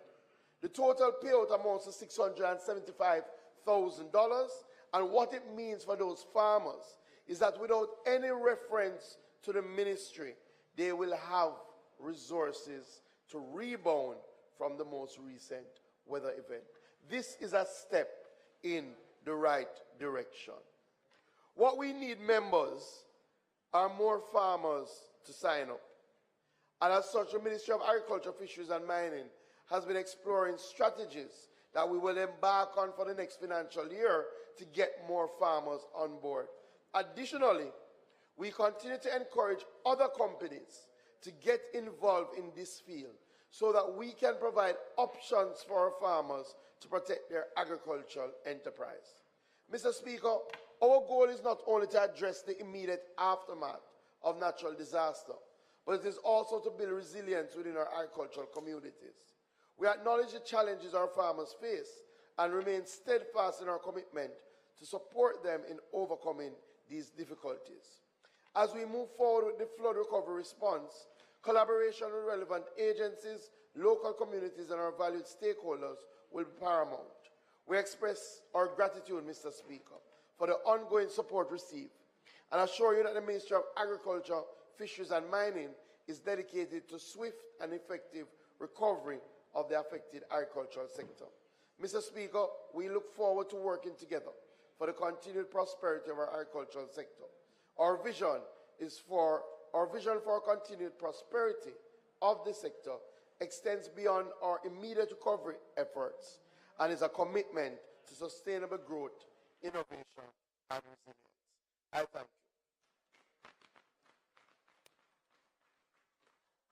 I now invite the shadow spokesperson on agriculture and fisheries, the member from southwestern Clarendon, to make his presentation.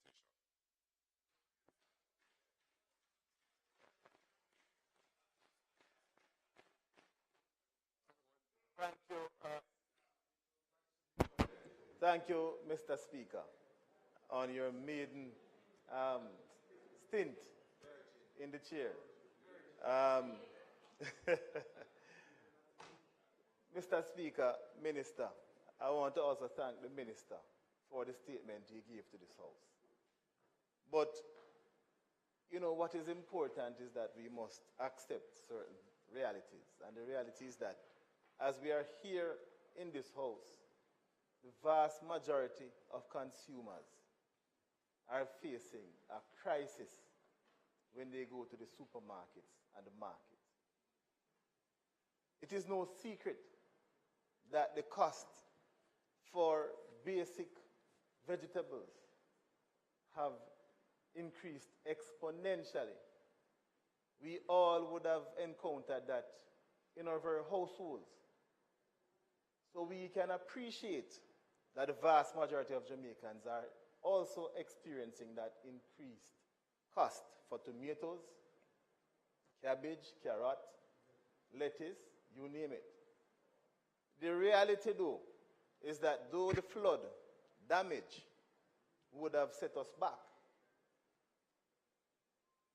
we would have received the information, Minister, from the Planning Institute of Jamaica, that the July to September quarter experienced a decrease of 9% when compared to the corresponding period of 2022. So we would have known from then that we are in a crisis and that there will be a significant shortfall.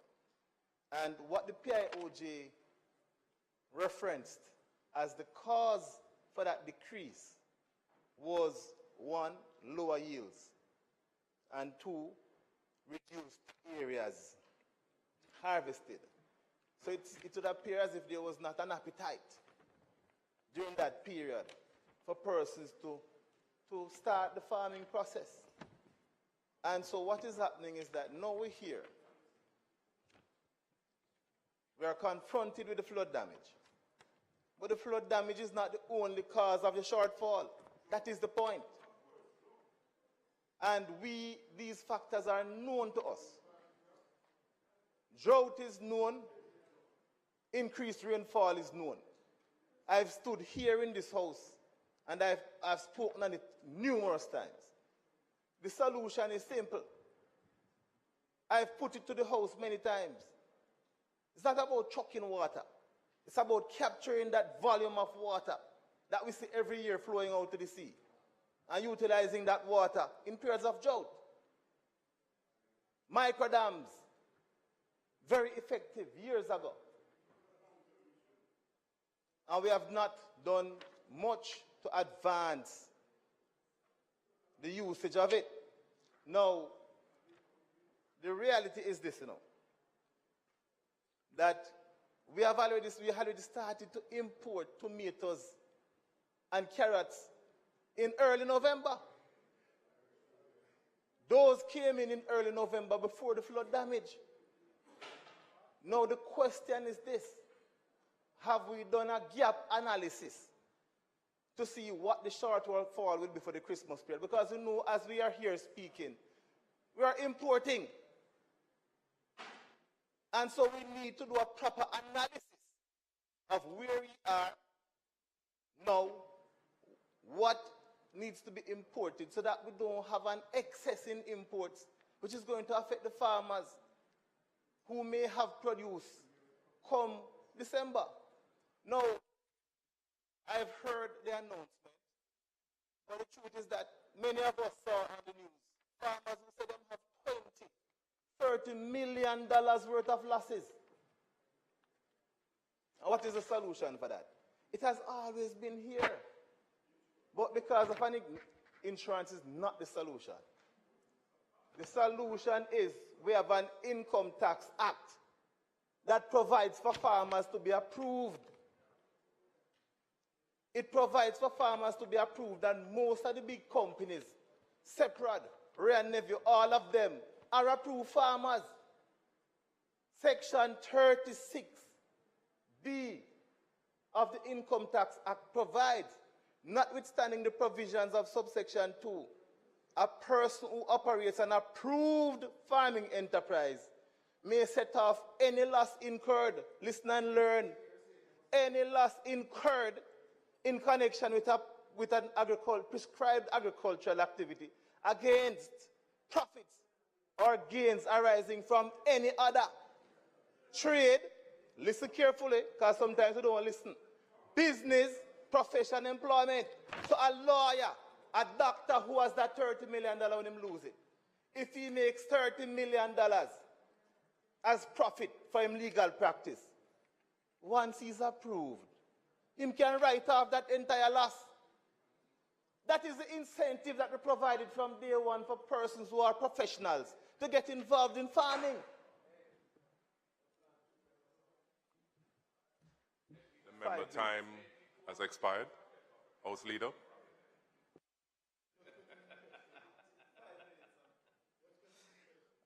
Mr. Speaker, the member's time. No, you can't get 5, you get 3. Yes. I beg to move that the member's time be extended by 3 minutes to allow him to complete his presentation. May it please you, Mr. Speaker.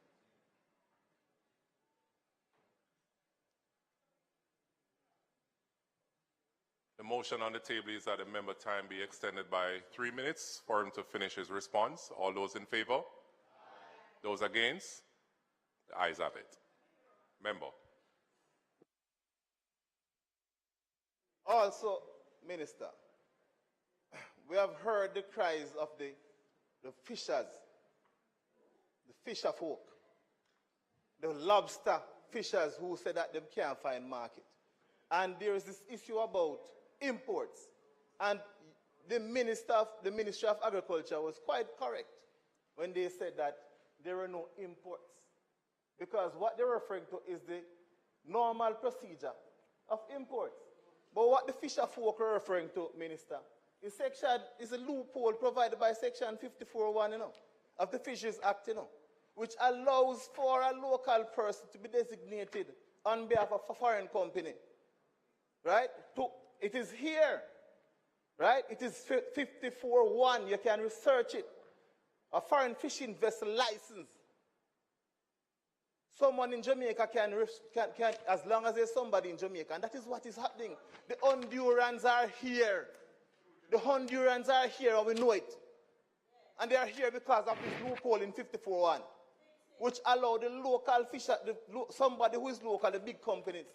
We don't have to call them names, but I can call it because there's parliamentary privilege. And I can claim parliamentary privilege. But most of these big companies use 54(1) as a loophole. They carry the Hondurans here, them overfish the waters, and then the local fisher folk are left behind. What I'm referring to is that we are not educating our fisher folk and our farmers enough as to what is there already in the law to protect them. So we are saying, we are disingenuous when we say that there's no imports because 2018, because the truth is that we have companies here locally that are abusing the law and abusing the loopholes. So when you say that there's no imports, strictly speaking, there's none. But I understand, and I'm sure you understand what the fisher folk are referring to. Because they may not know the law, but they have an idea and them see the Hondurans them. So they know that they are there, they just don't understand under what circumstances they came to be here and came to be depriving them of their livelihood. You made mention of 675,027 farmers. My final question is the 675,000 per farmer or 675,000 for all the farmers who were insured? Thank you very much. Move on.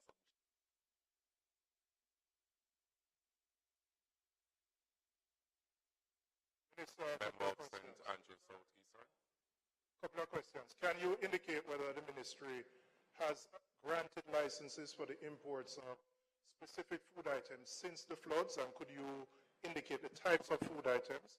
And secondly, some time ago, the Integrity Commission did a report on the importation of chicken back and other related chicken parts. And there was a commitment to the government to introduce a transparent process for the issuing of the licenses. Can you update the House as to where we are at with that new process? Member St. Andrew, Southwest. Thank you, Mr. Speaker. Minister, I listened very carefully to what you were outlining, and I figure that the question that I would face tomorrow when I go into the constituency is simply how the urban farmers, and in particular our chicken farmers, which is the majority of those who we have, who would have been flooded out. What is the process for them to ensure that they are part of this recovery that is being spoken about? Sometimes when we talk about farmers, we forget that there are urban farmers. And I just want to make sure that when they ask me, I can tell them. And I also want to make sure they hear it from your mouth. Can you get to the question, please? Can you get to the question, please?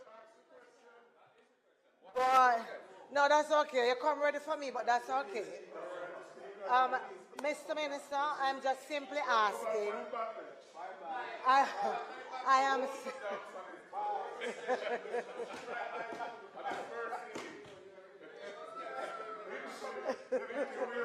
It's a short question, you know. It's a short question. Thank you.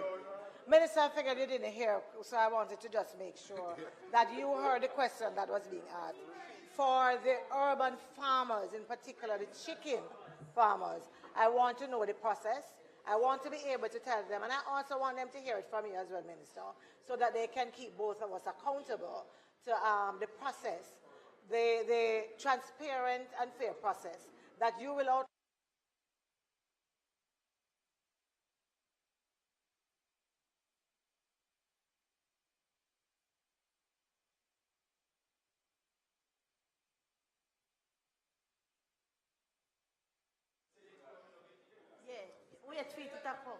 Hold on a minute, please.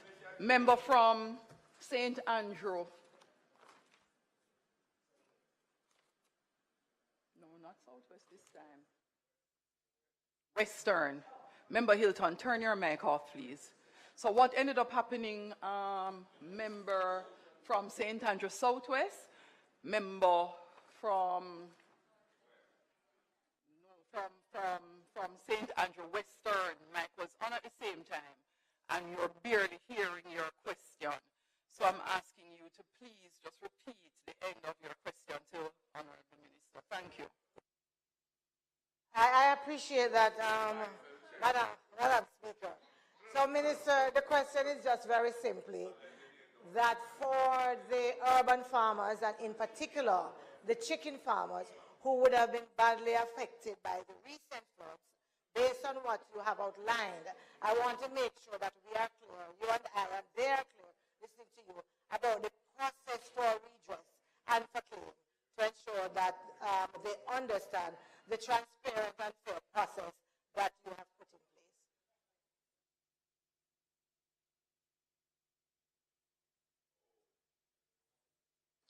Next would be the member from St. Andrew West, and then last question will come from the member from St. Catherine North Central. Minister, once again, we've heard the important point that resilience, we have to build resilience in our agricultural sector.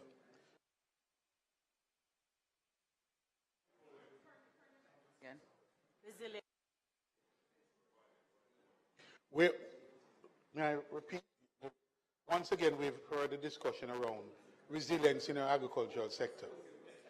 Could you tell the Parliament where we are in terms of introducing technologies like greenhouse and other technologies that would mitigate the impact of our predictable flooding and drought and the cycle we go through on an annual basis that affect in a very adverse way our agricultural sector year in and year out?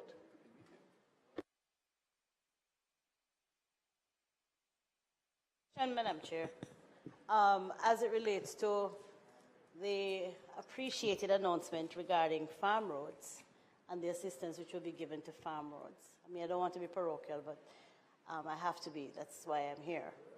I just would like to know, Minister, who will determine which farm roads are repaired, and what will be the criteria used to determine those roads?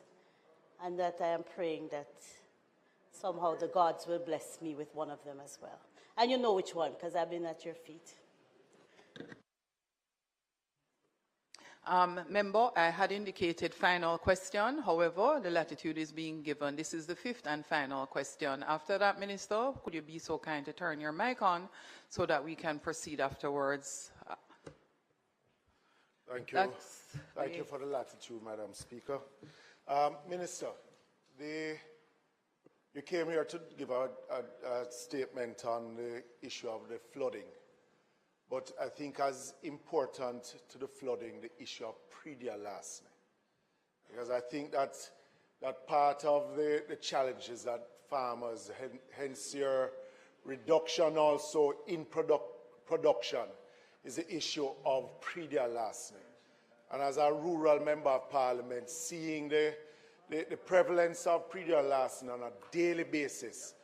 At what point will the minister come to the House in giving a statement and an update on some of the measures that will be put in place in stemming the whole issue of predial larceny? I think that we have been for too long tinkering at the issue of predial larceny, and it, just like the whole matter of crime nationally, is a national epidemic that we are seeing now.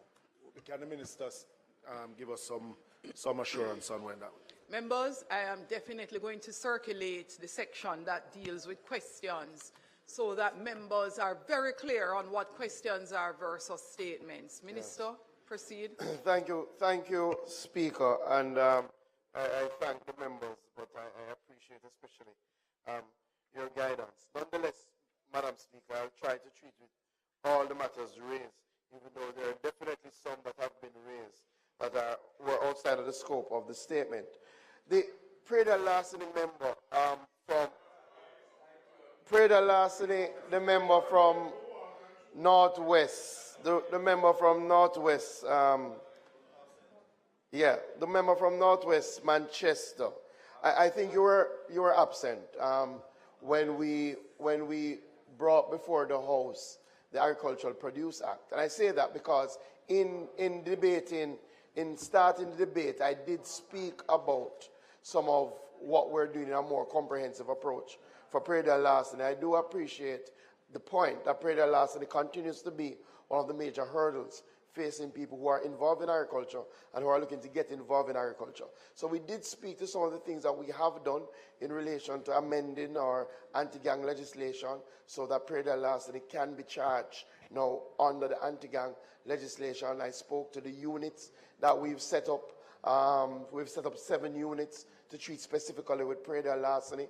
I also spoke to why we needed the Agricultural Produce Act, because that treats with the transportation of agricultural produce, and the fines were much too low, and the scheme was not properly put together. So I will look, member, maybe there does need to be a more comprehensive statement, so we have it on the record of the House in relation to some of the things that we have been doing. I'll take them in reverse order. So St. Andrew West.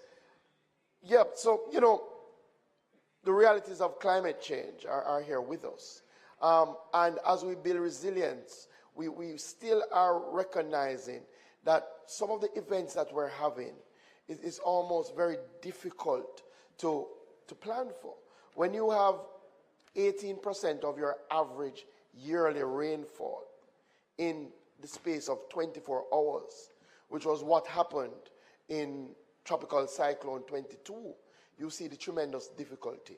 With that said, we are encouraging and providing the technical support for our farmers to not just be outdoor farmers, but to invest in some protected agriculture, right? We have a program now where if you already have some protected agriculture and it has fallen into disrepair, farmers can reach out to RADA. We can help you repair those items. And next financial year, I do expect to get some support to help some of our smaller farmers, to help them set up these shade houses, greenhouses. So you can look forward to that in the next budget presentation. The member from St. Andrew South West. Yes, so we do have a program to support poultry farmers. So I would say to you to tell your farmers to contact the RADA office for St. Andrew. We have provided, the overall project is $50 million. The majority of that is put to urban areas because we do appreciate that a number of our urban farmers are in the poultry sector. So contact RADA if you have challenges, please. Let me know.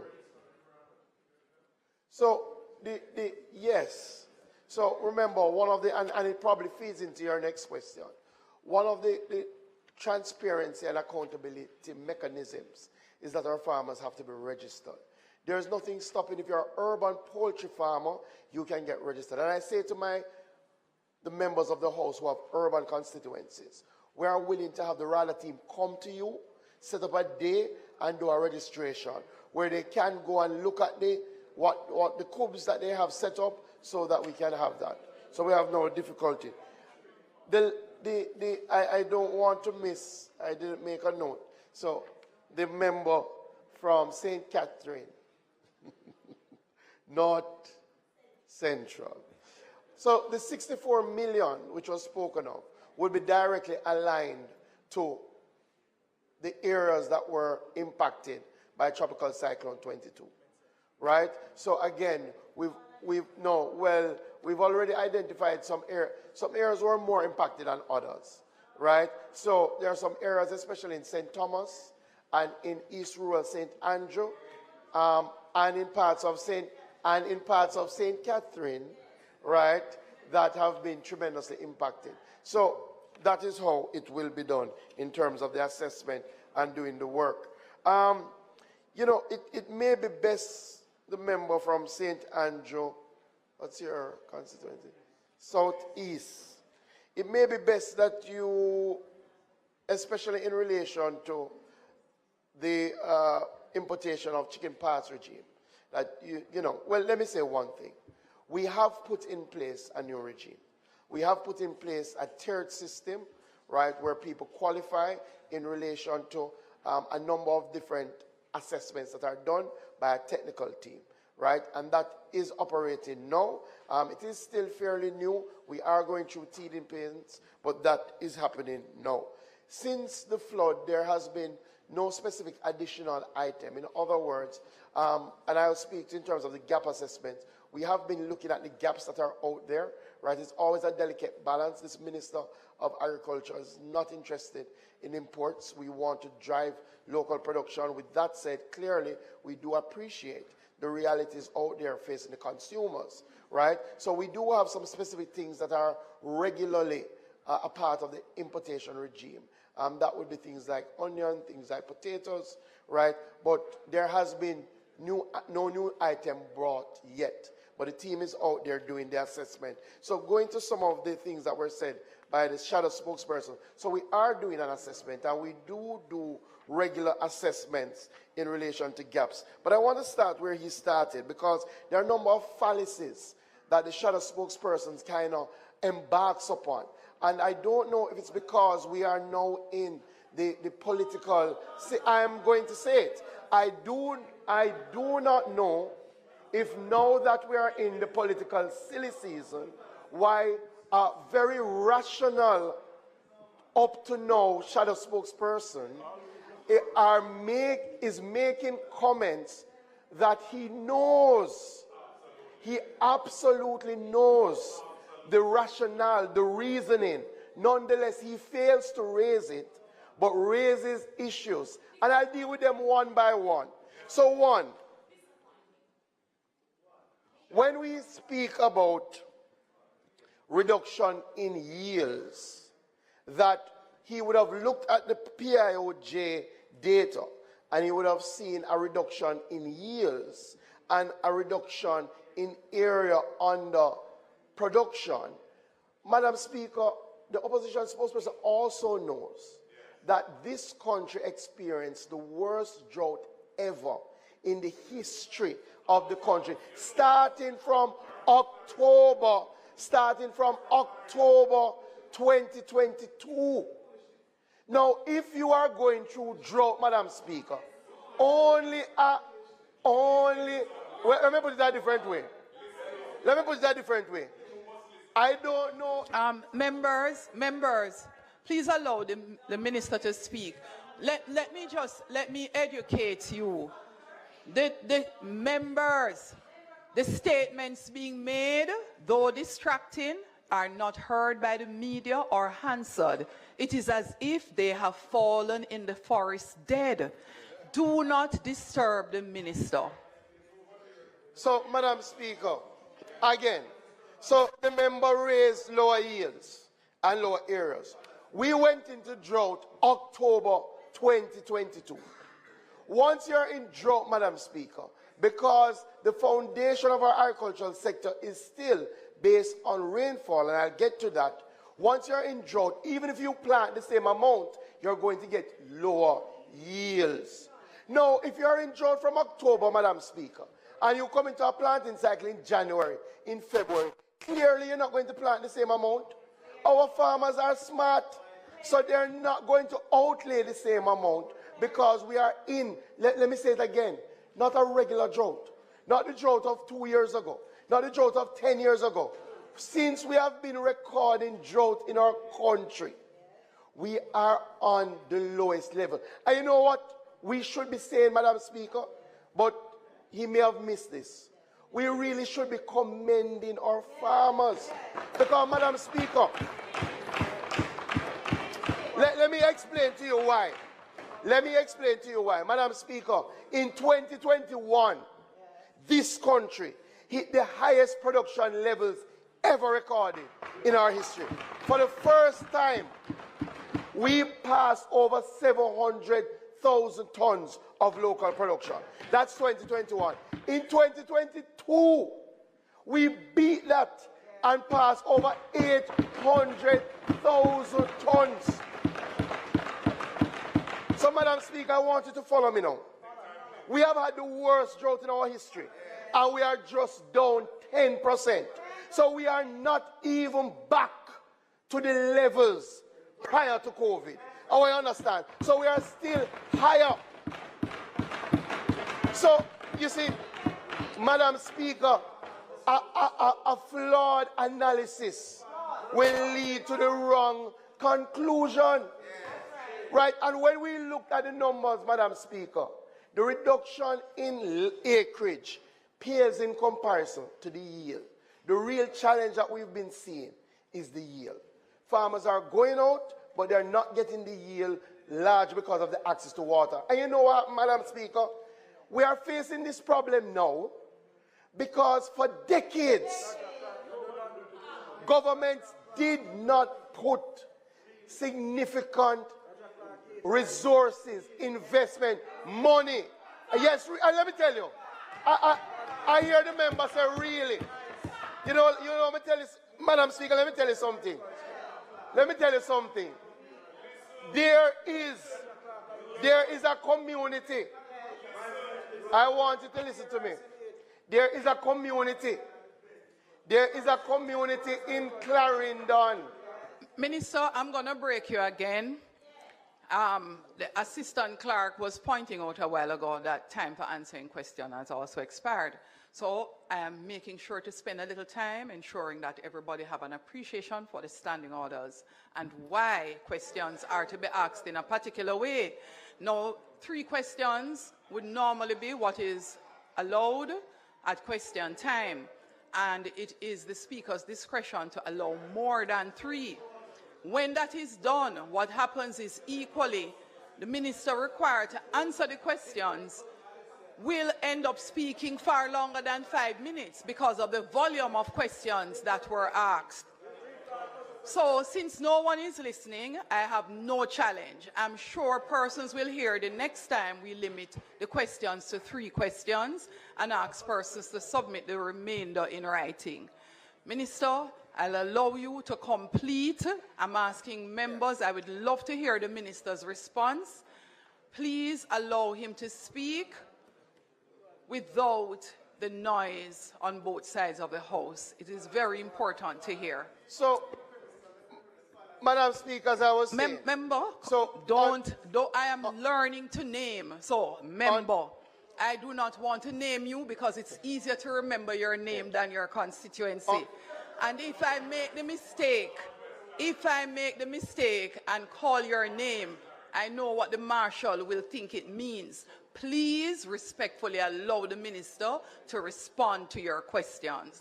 Madam Speaker, I was making the point that fundamentally governments for the past 3 decades have not put significant investment into building out our irrigation network so that our farmers have access to water even in the time of drought. Madam Speaker, there's a community that for years they tell me that political representatives came and promised that they would bring agricultural water. And you know, Madam, that community is in Clarendon, Southwestern, a place by the name of Pearnel. And it is this government that is spending billions of dollars, Madam Speaker. Billions with a B. Madam Speaker. Billions would have been.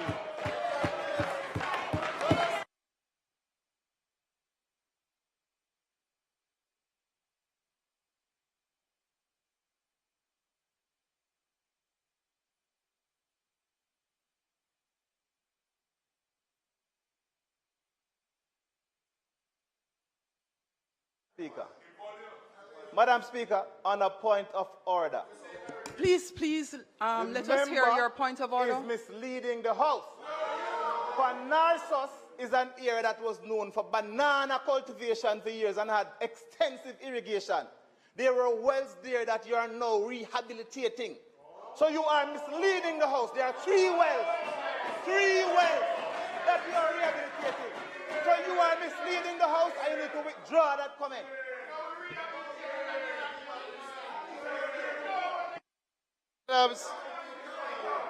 Madam Speaker, Madam Speaker, if there... Minister, sit. Minister, please take your seat.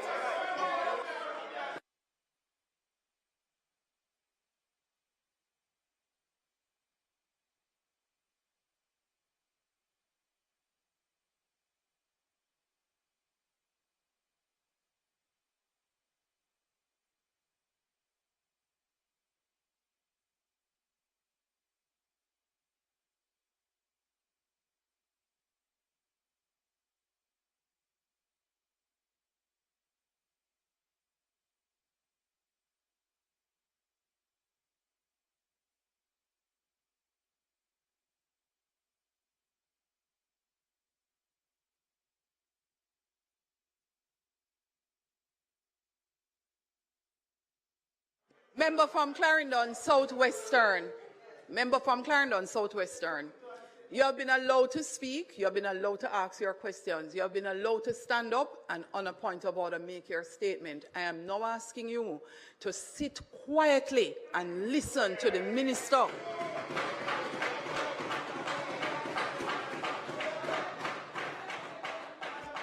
Your ruling on my point of order.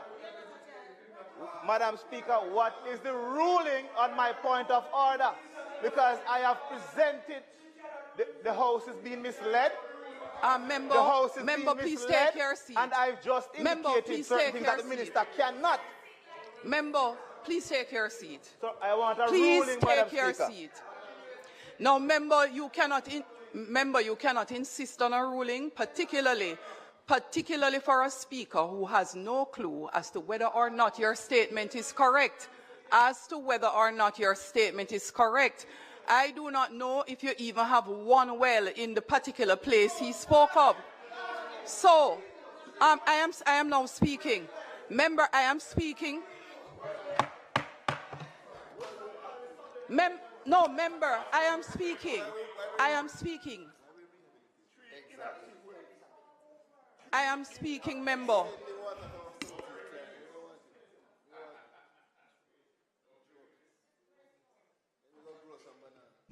Member, if you have asked a particular question as you did in respect of your point of order, it would require that the minister respond to you. It could never be the speaker who is asked to respond to such a statement. I do not know the place of which you speak, nor do I know if you have even one well in the place you speak of. So the minister would be required to respond to your statement. And that is absolutely so. Member from Southwestern. That is you, Member Burke. Yes. I wonder why, Member. I am asking you, Member, to equally. Believe you me. Marshall.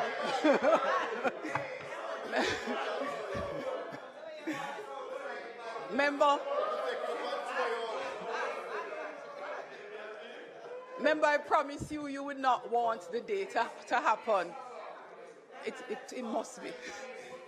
Now, members on both sides of the House, I am asking you to allow the minister to make his presentation. It is approximately 4:30. And all of us are expected to be here at 6 o'clock for a 2-hour town hall meeting as it relates to the code of conduct, the behavior of parliamentarians, and the responsibility of members of parliament. So I am asking you to please allow the House to proceed efficiently so that we can move into the next item on the agenda. Thank you. Madam Allow Speaker, Minister. thank you. At no point did I mislead the House, Madam Speaker.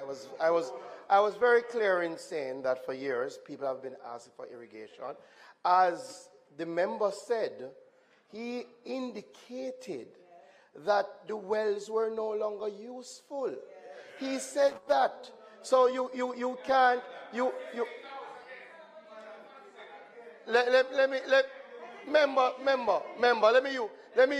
let me use his exact words. Let me use the exact word. Madam Speaker, we have gone into Parnassus, right? And we have not only rehabilitated old wells that had existed but were not being utilized. Madam Speaker, I never said there were no wells. When you go into an area, I will say it again. I will say it again. Madam Speaker, for years, farmers in that community has been asking for an irrigation system. If you want me to go further, you can say there was a time when they had a system, but that system, unfortunately, under their government, was allowed to fall into disrepute. Facts. What, Madam Speaker, what you must ask him to do is say a point of order on that. Madam Speaker, we have not only rehabilitated, we have dug new wells in Parnassus. And Madam Speaker, we don't have to go if our but, because unless him going to stand up and not come to the launch, like how him never come to the launch of the road. But I hope that for the farmers, he will come to the launch where we will outline. But Madam Speaker, I never thought the member would, I honestly, Madam Speaker, never thought the member would take offense. Because what I say for Parnassus, I can say for Amity Hall, I can say for Comapen, right? I can say for parts of South Manchester. We are spending, Madam Speaker, $10 billion to put 1,500 hectares of land. And Madam Speaker, we're not just digging wells. We're not just laying pipes.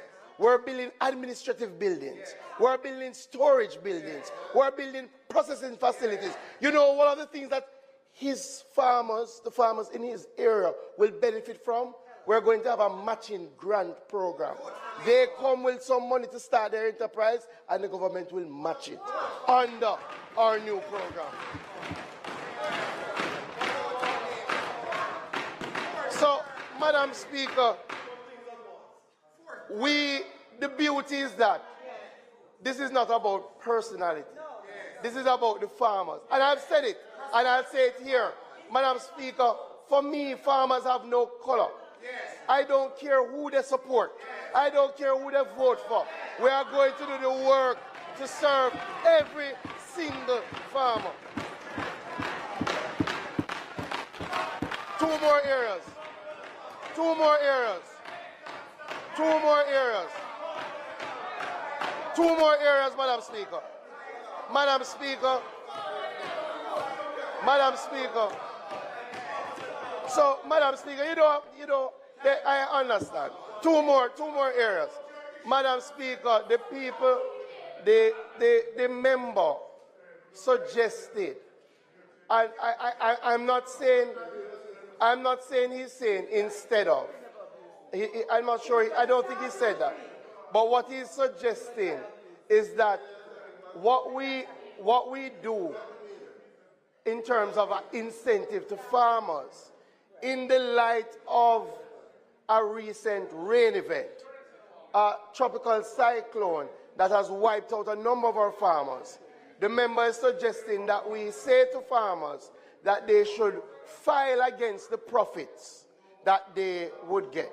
That is what the member is saying, that the real response of the government should be to go to the small farmers and to highlight to them that under this act, if they can get income tax relief by filing against their profits, if they are a recognized farmer. Madam, approve farmer. Madam Speaker, I would suggest to the House that what the farmers really need is direct intervention at this point, right? And any other theoretical legal construct can't move the farmers back to productivity. So he can take that and go to tell the farmers, we are providing 157 million to get our farmers back out and planting now. The last area was not in my speech, but because it's a time of propaganda and politics, the member decided to embark on something that's very harmful and hurtful to the hardworking fishers all across the length and breadth of Jamaica. I'll make 2 points. We have had a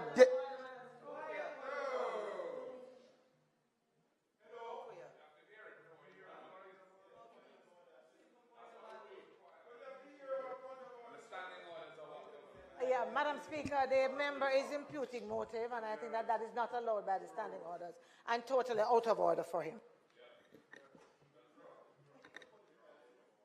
Madam Speaker, I will withdraw any motive if they believe that when I said it must be politics, or I'll withdraw that motive. What I will say is that the member is spreading propaganda. That is a fact. I don't know his motive, but propaganda is propaganda. A couple things. Madam Speaker, what we have operated in Jamaica in our lobster sector are registered and licensed Jamaican companies, right? That is a fact, right? The member knows this, Madam Speaker, but again, the member has embarked on a series of propaganda. What we are seeing, Madam Speaker, in our fisheries sector now, having gone and spoken to the fishers, and I spoke to my fishers in Great Bay, I spoke to my fishers in Billy's Bay, I spoke to my fishers in Calabash Bay. There are a couple of things have come together, Madam Speaker, and we must never use these things to try and propagandize issues. One, Madam Speaker, our lobster fishers will tell you that they are seeing some of the biggest hauls, catches in a long time. You see, what has happened, Madam Speaker, due to effective management of our fisheries sector and due to the fact that this government provided the resources for the Coast Guard to provide a greater presence on our banks. We are now able, Madam Speaker, to bring in more. There was another issue that we had. Madam Speaker, the majority of the bigger companies who trade in lobster export their lobster. Their lobster does not trade on the local market. They export the lobster. There was a delay, Madam Speaker, with the exportation of lobster for this season in relation to new requirements that have come out of the EU, and that has caused some challenges in the market space. With that said, Madam Speaker, let us be categorically clear. There is absolutely no importation of lobster into this country. Additionally, because we don't talk, Madam Speaker, we act. We already,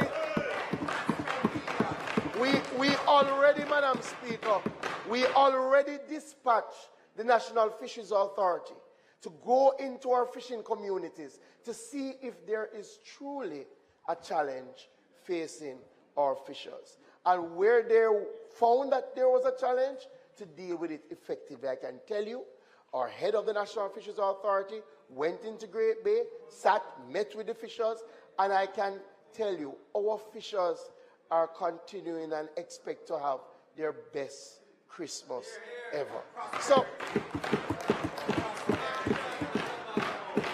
Madam Speaker, back to where we started.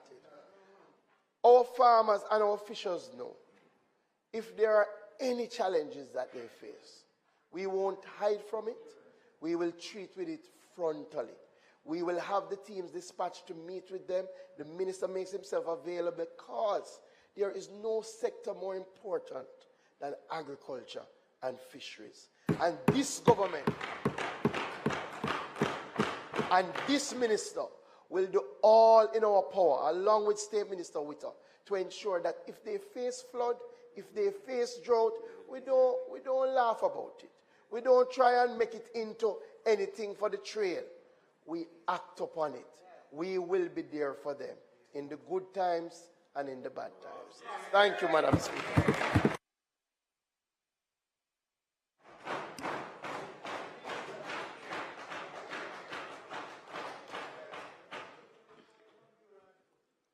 Next statement by Minister.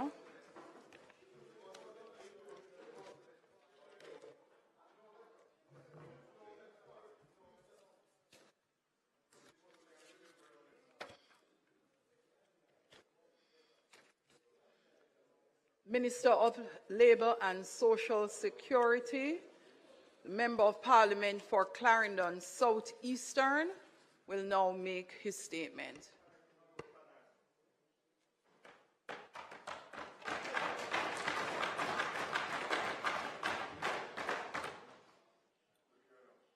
Madam Speaker,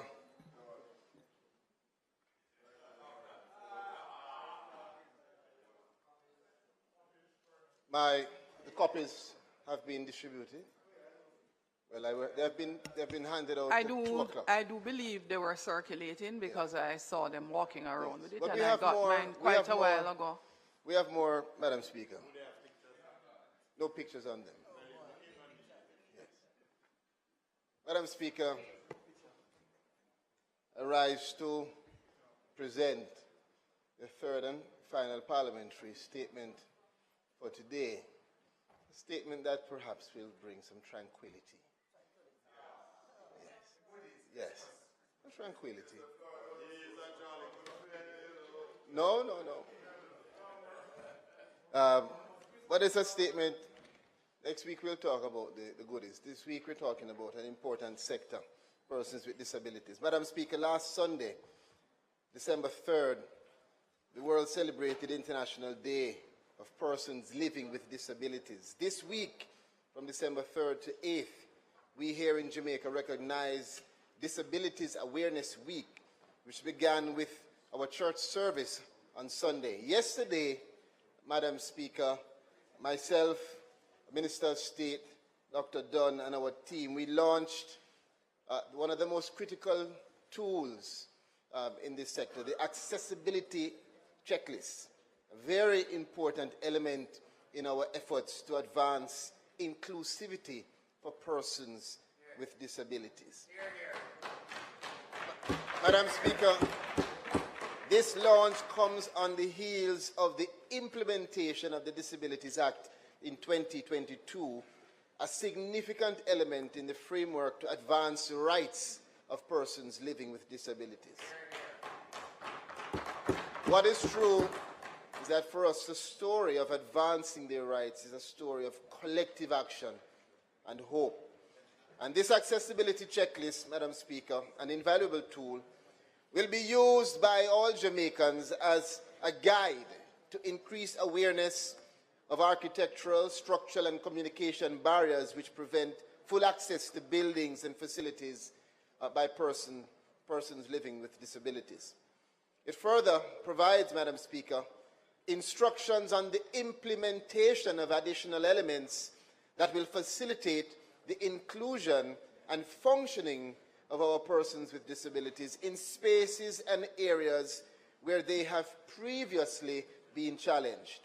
This is, in our history, the first time that we have such a comprehensive toolkit developed to guide both the private and public sectors on how we can build a stronger, more inclusive Jamaica. Madam Speaker, we speak of our early stimulation program, and there are several accounts of young children with disabilities who, with the aid of our early stimulation program, are now today performing beyond their initial diagnosis and expectations. It is this government, Madam Speaker, through my ministry, the Ministry of Labour and Social Security, that currently provides early intervention services to some 3,124 children with developmental disabilities between birth to 6 years.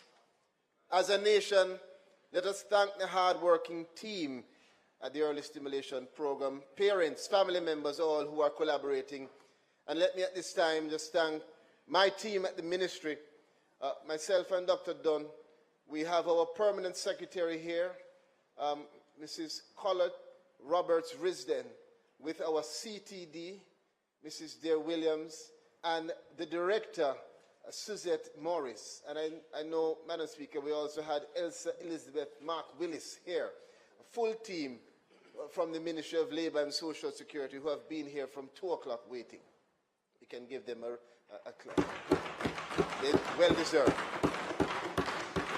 And they're here to show support for this Disabilities Awareness Week, which I know on both sides we will have a resonation of applaud.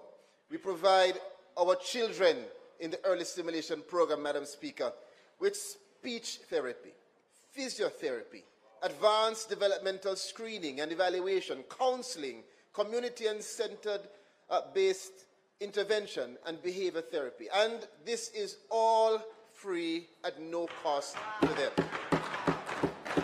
Madam Speaker, to further our services within rural Jamaica, some 165 interventions were conducted through our mobile units. Importantly, it is this government that in September 2023 opened its doors to 223 new students with developmental disabilities in Kingston and Portland. Additionally, Madam Speaker, we have assisted approximately 60 children with mild to severe disabling conditions to transition into special and regular primary education. In the true spirit of this Disabilities Awareness Week, the government is now training more than 800 parents in intervention techniques to better care and manage their children with disabilities. This week is an important week. It is a week for us to utilize as an opportunity, Madam Speaker, all of us in this House, to bring awareness, education, and support to the community of persons with disabilities, their caregivers, their family members, and their friends, and the wider Jamaican society, and for us to celebrate the progress made while recognizing the work that remains to be done. Madam Speaker, persons with disabilities are often defined by their physical, mental, intellectual, or sensory impairment. Nevertheless, many have risen above expectations to excellence, and it is our duty to facilitate their growth and inclusion in all areas of our society and to provide them with opportunities to overcome challenges. Madam Speaker, we use this opportunity to encourage Jamaicans across the country to integrate our hard-working, competent, and capable Jamaicans with disabilities into our workforce. You will find that they will provide integral contributions wherever an opportunity is presented to them. So let us change our mindset and recognize that all of us are entitled to and deserving of the same opportunities. And this is not just talk, Madam Speaker. We at the Ministry of Labour and Social Security are leading out, and we have done just that. We have widely integrated persons with disabilities into our departments and agencies. Madam Speaker, on February 14th, 2022, Jamaica attained a historic milestone marking the coming into effect of the Landmark Disabilities Act 2014, giving full powers to its provisions to safeguard and enhance the welfare of persons with disabilities across our nation. This day is significant to us as a people. It is recognized, Madam Speaker, as the date on which we took tangible steps to firmly establish Jamaica as a rights-based society for all persons and to operationalize the first goal of the Vision 2030 Jamaica Development Plan. Jamaicans are empowered to achieve their full potential.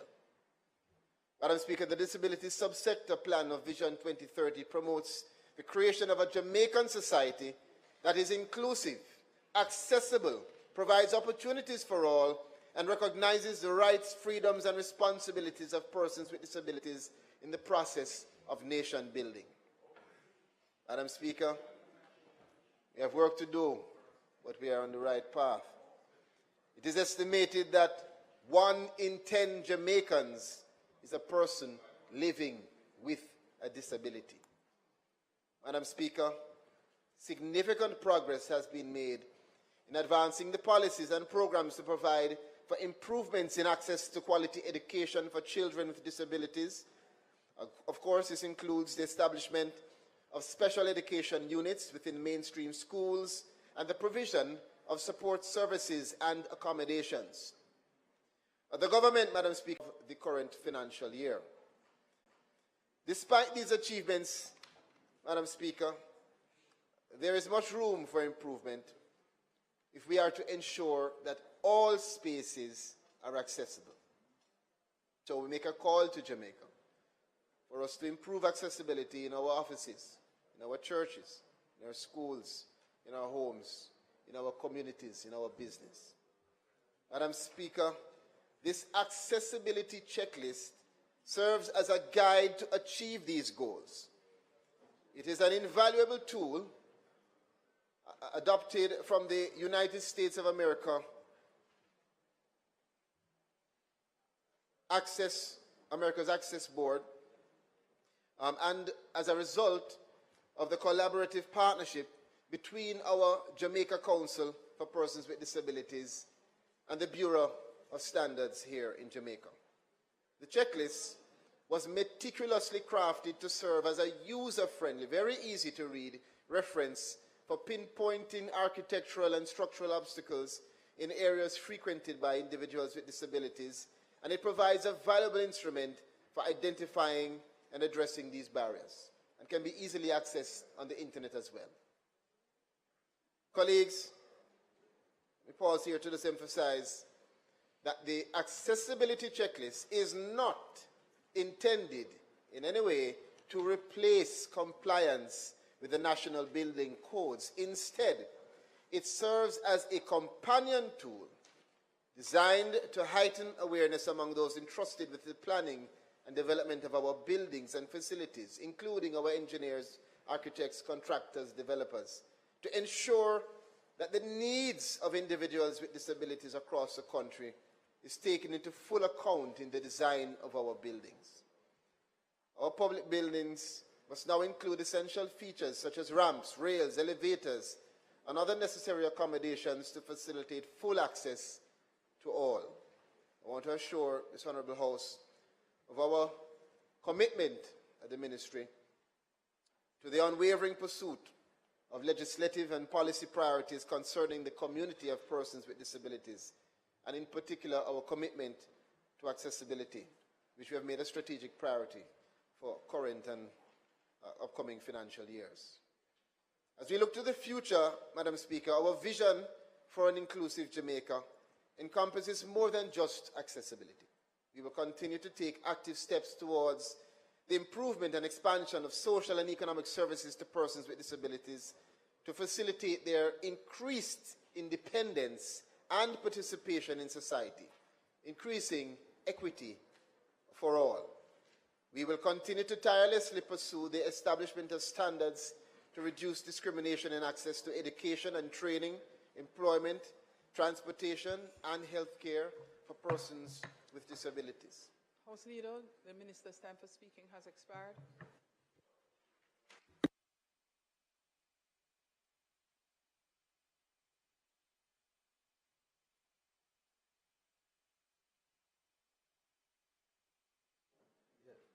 Madam Speaker, the member's time having expired, I beg to move that he be given 5 minutes in the usual way to complete his presentation. May it suit and please you, Madam Speaker. Those in favor? Aye. Those against? The ayes have it. Thank you, Madam Speaker. Colleagues, the Ministry of Labour and Social Security remains committed to promoting awareness and understanding within communities, schools, and workplaces. And we're going to continue to foster the necessary relationships here and abroad to create the partnerships that will help us to prohibit discrimination, to protect and promote equal rights for this very important community. We can't achieve this alone. Madam Speaker, I call on all individuals, businesses, and other government agencies to join hands with the Ministry of Labour and Social Security and our Council for Persons Living with Disabilities in support of this mission, particularly as this is our Disability Awareness Week. In conclusion, Madam Speaker, if we are, which we all want, to build a Jamaica where there is prosperity for all, then accessibility cannot be optional. It must form the core of every policy, program, project outline, and building code on the island. So, Madam Speaker, the government is committed and will continue to be committed to ensuring that accessibility is interwoven into all corners of our communities, workplaces, and social environment. Because, Madam Speaker, accessibility is not a choice, it is a must. Thank you.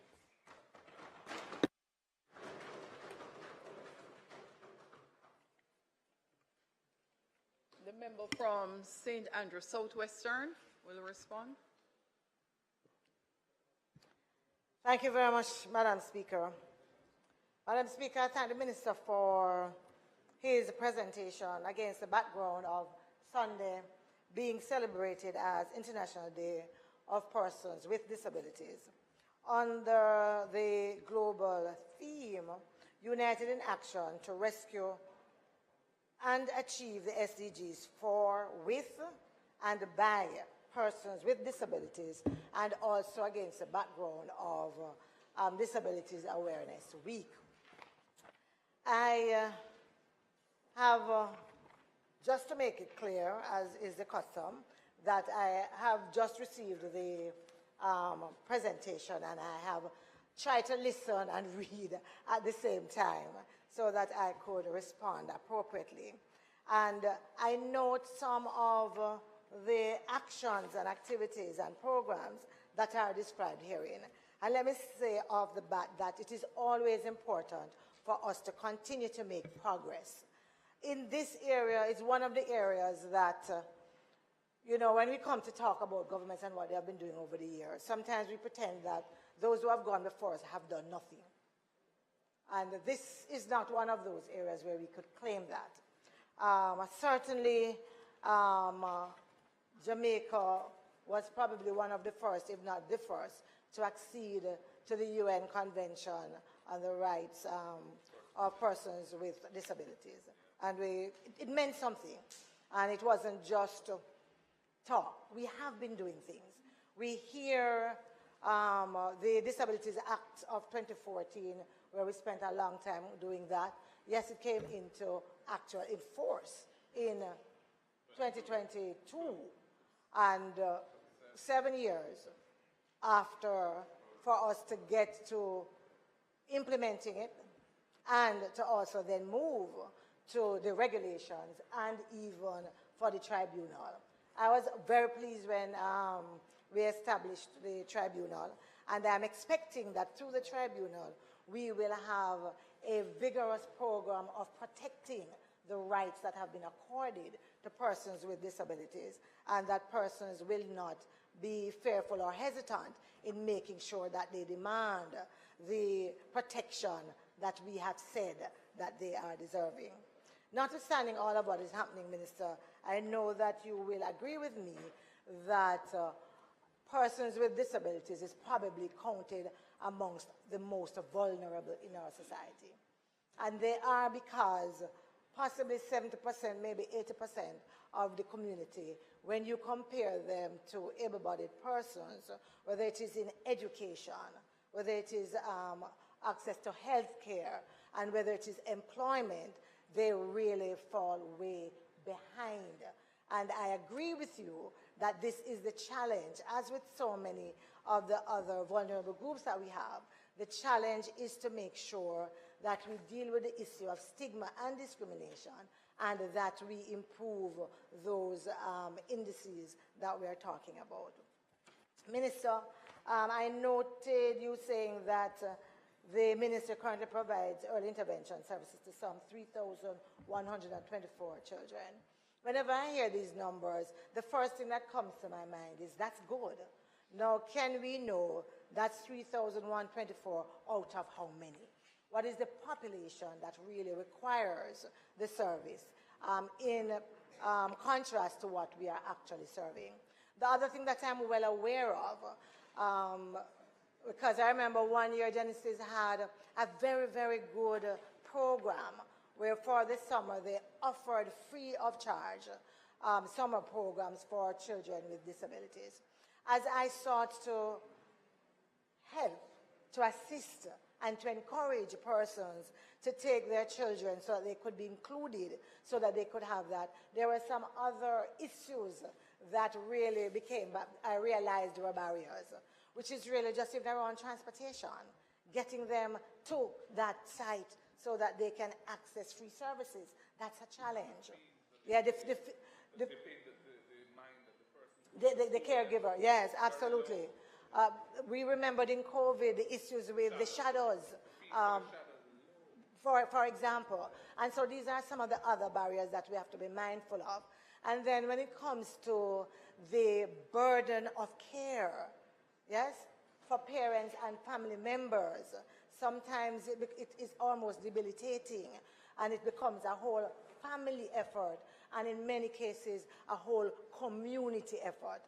And so the one thing I really, really want to stress in terms of what you said is that what we are embarking here is a whole of country approach that needs to be taken. The government doing their part, yes, private sector doing their part, the family members doing their part, but every single one of us have a role to play, because getting rid of stigma and discrimination is not something that is reversed easily, and it is not something that is done in a very short period. So we have to encourage that engagement and that united effort to make sure that we can get there.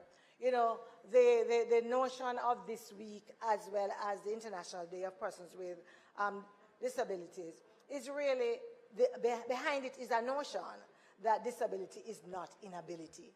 And how do we get to really send that message and to make sure that persons are on board, that every one of us as Jamaicans, we have different abilities that we bring to the table, and they still have a role to play.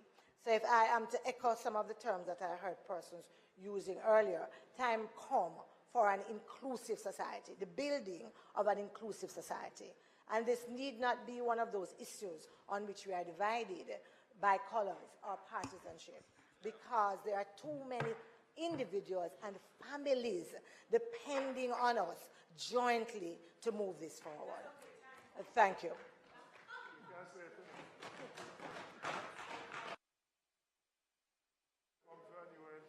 Thank you. Opposition Leader. Thank you, Madam Speaker. Minister, thank you for your presentation. I have a couple of questions for you on it. I noticed that it is said here that the progress that has been made includes the establishment of special education units within mainstream schools and provision of support services and accommodations, similar to the question that was asked by the spokesperson on the overall population of children who need those services to do with speech therapy, physiotherapy, advanced developmental screening, evaluation, etc. similarly, I'm wondering what percentage of schools would you say currently have these special education units in them? And what is the plan in terms of rolling them out more broadly across Jamaica? That's one question I have. I know that you say that the government has taken steps to prohibit discrimination in employment on the basis of disability and the promotion of inclusive hiring practices among employers. I'd ask if you could just be a bit more specific on that. What specific steps has the government taken to prohibit discrimination in employment on the basis of disability? Because I'm not aware of them, and I'm interested in that.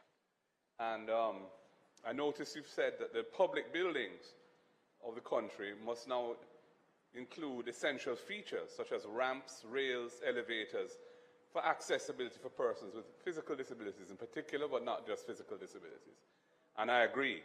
And I'm wondering, what do you anticipate is likely to be the budget for making public buildings accessible, and over what period of time do you think it will take us before we have achieved, I would say, substantially full accessibility in our public buildings for persons with disabilities in terms of ramps, rails in bathrooms and so on. Sometimes bathrooms have to be reconfigured to make them a little bit more spacious so a person can turn in a wheelchair and that kind of thing. And the last point I wanted to, last question I want to ask you relates to a housing scheme called Cheshire Village, which is in eastern St. Andrew, near to Ellison Flats, which my father was instrumental in the construction of Cheshire Village, and it is an integrated community where persons with disabilities live, but able-bodied persons can also live, but every house is supposed to have at least one disabled person in it. I think there are 21 units in there. Now, that was built, I think, in the 70s, and I'm in touch with the homeowners association there, and I know that they're having some real problems with some of the buildings over time have deteriorated somewhat, the homes, and they have roofing issues and so on, and these are vulnerable persons.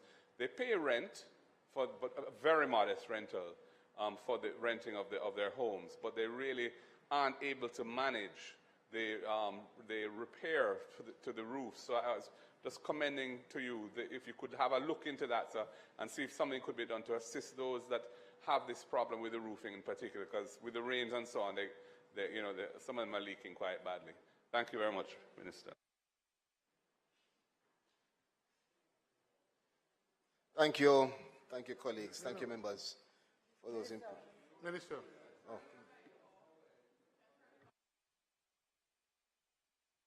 Minister, you may turn your mic on again. Oh, you know what? Yeah.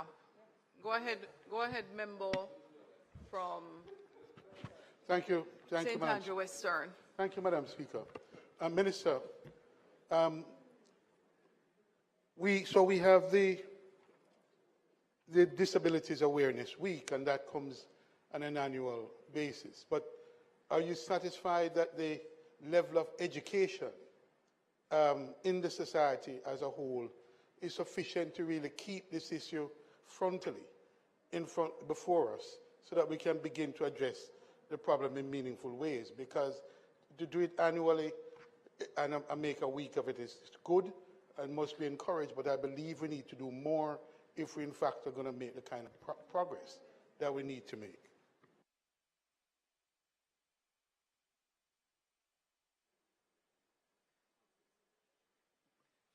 Minister? Thank you, Madam Speaker. Just to thank our colleagues for those important questions and also some of the recommendations. Just to start with the last comment, the JCPD, which is the Jamaica Council for Persons with Disabilities, as well as some of our partners like the Abilities Foundation, focus on that continuous awareness. And of course, we utilize all platforms as we are today to continue to raise awareness. That is the essence of the Disabilities Awareness Week. For us at the ministry, we don't have a week. This is every day, all day. However, the Disabilities Awareness Week allows for us to celebrate and to involve and integrate the rest of the country in this continuous conversation. But it's something which, again, thank you for the question. Even the questions help in raising awareness. And we are, as I did in my presentation, calling on members of parliament in your own office to integrate somebody in your internships, in your mentorship, in your volunteerism, and to ensure that you seek out the associations and the groups and the community groups in your constituencies to highlight these issues. Moving on to the questions, if I could start with the question regarding the schools, member. We have, as I'm advised, 10 specially designed special education schools, primary and secondary. We have 17 partnerships with private entities in which we provide up to $300,000 per student in those partnerships, and we have 21 regular schools. Yes, per year. And 21 regular schools, mainstream schools, that have those special education units that I spoke about. You spoke about the various steps being taken in terms of employment, education. In addition to the Disabilities Act, all year round we are out advancing and promoting throughout the JCPD, and we actually have a code which is being developed now, which we'll bring to the Parliament in short order, which will assist us in terms of the practices for education and training, and it will be reviewed by the House, so you get a chance to make your contribution. In terms of Cheshire Village, I welcome this suggestion, and I will look forward to perhaps collaborating with you, since it is something there's a lineage in ensuring that we can identify the ways to give support. But let me hasten to say, one of the things that you mentioned is an opportunity for us to just reiterate, the accessibility checklist is not intended to be the building code. There's no intention for it to replace the building code. It is simply to complement and to make sure that we provide a very easy, simple document for all Jamaicans who are applying the building codes to know how to never leave out the various functionalities for persons with disabilities. And the goal is to eliminate the barriers that now exist in how persons are implementing the current codes.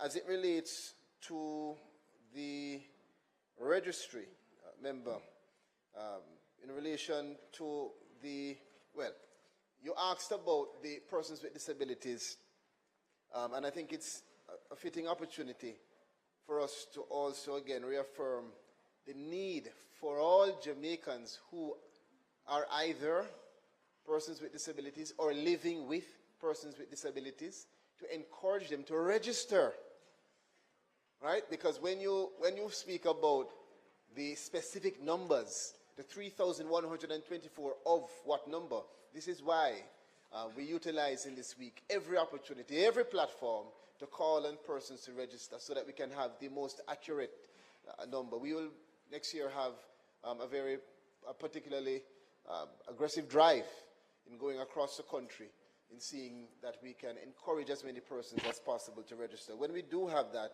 and that accurate data will guide us more in terms of the percentages. I'm trying to look on the questions that you raised.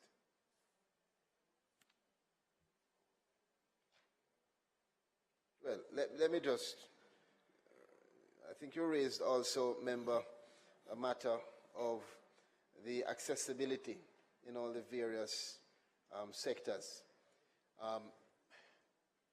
Can I say that we have gone a far way, but in this week, we use the opportunity to, particularly for members of parliament, to encourage the use of your CDF and the use of whatever allocations to assist the schools, the various churches, the community spaces, in ensuring that the requisite infrastructural designs are there. But it is not just about physical infrastructure. It is also about the access to the technology and the online systems to allow for us to eliminate the communication barriers. And so this is our opportunity to work across aisles. And I want to welcome and extend the invitation to you as shadow spokesperson in this area for us to jointly perhaps have some discussions on how we can encourage our persons with disabilities and those in their communities to have them as fully integrated as possible. Again, members, I want to thank you for your question and thank you for what I consider in those questions support for what we are doing and good recommendations in terms of how we can advance the disability sector, particularly in this, our Disabilities Awareness Week. Thank you. Minister, thank you. Sadly, we do not have as many of our ministers here as I would have loved. However, our long-standing practice of allowing statements by ministers to go on for an extraordinary long time, and then the practice of answering questions in a way that is also very long, is one that we are going to have to discontinue. Statements by ministers are meant to be efficient, and the responses should be succinct.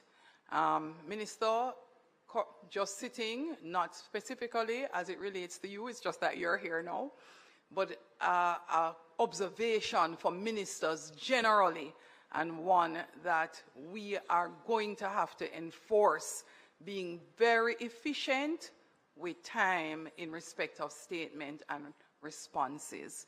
Thank you very much, Minister.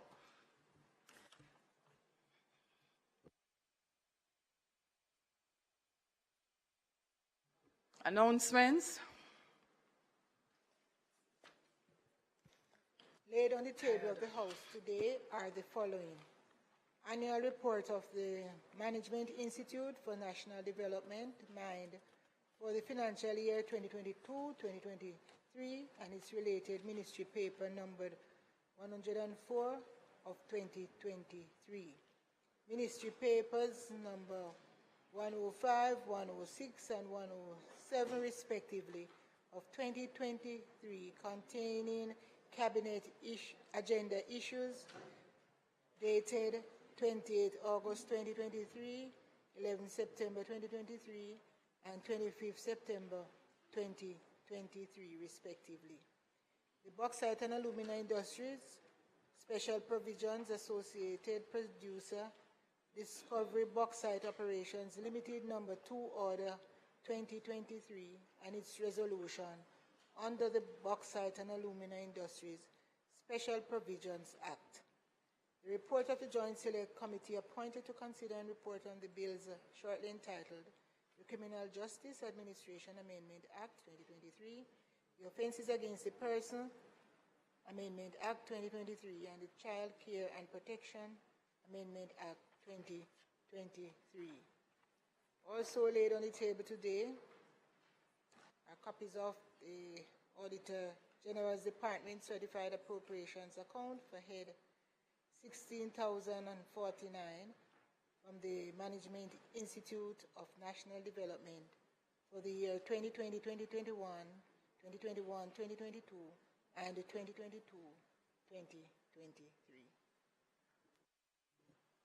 Thank you. Bills brought from the Senate. The following is a message from the President of the Senate. To the Honorable House of Representatives, I have the honor to advise the Honorable House of Representatives that on the first day of December 2023, the following bills entitled 1. An Act to provide for the integration of the National Family Planning Board into the Ministry with responsibility for health to make provision for the transfer of the functions, assets, rights, and liabilities of the National Family Planning Board, to repeal the National Family Planning Act and to provide for connected matters, and 2. An Act to provide for the integration of the National Council on Drug Abuse into the Ministry with responsibility for health to make provision for the transfer of the functions, assets, rights, and liabilities of the National Council on Drug Abuse, to repeal the National Council on Drug Abuse Act, and to provide for connected matters were passed in the Senate without amendment. Signed by Thomas Tavares Finson, OJ, CD, KC, JP. Thank you, Madam. Petitions, papers, reports from committees. Madam Speaker, I beg to lay on the table of the House a copy of the report of the Joint Select Committee appointed to consider and report on the bills shortly entitled the Criminal Justice Administration Amendment Act 2023, the Offences Against the Person Act 2023, and the Child Care and Protection Amendment Act 2023. Notices of motions given orally.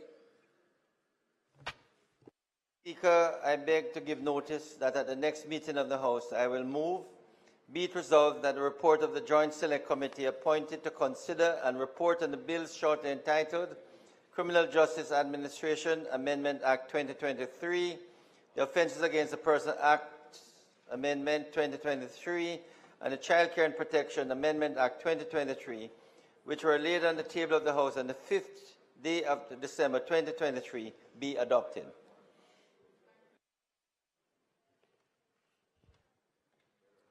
Thank you very much, Madam Speaker.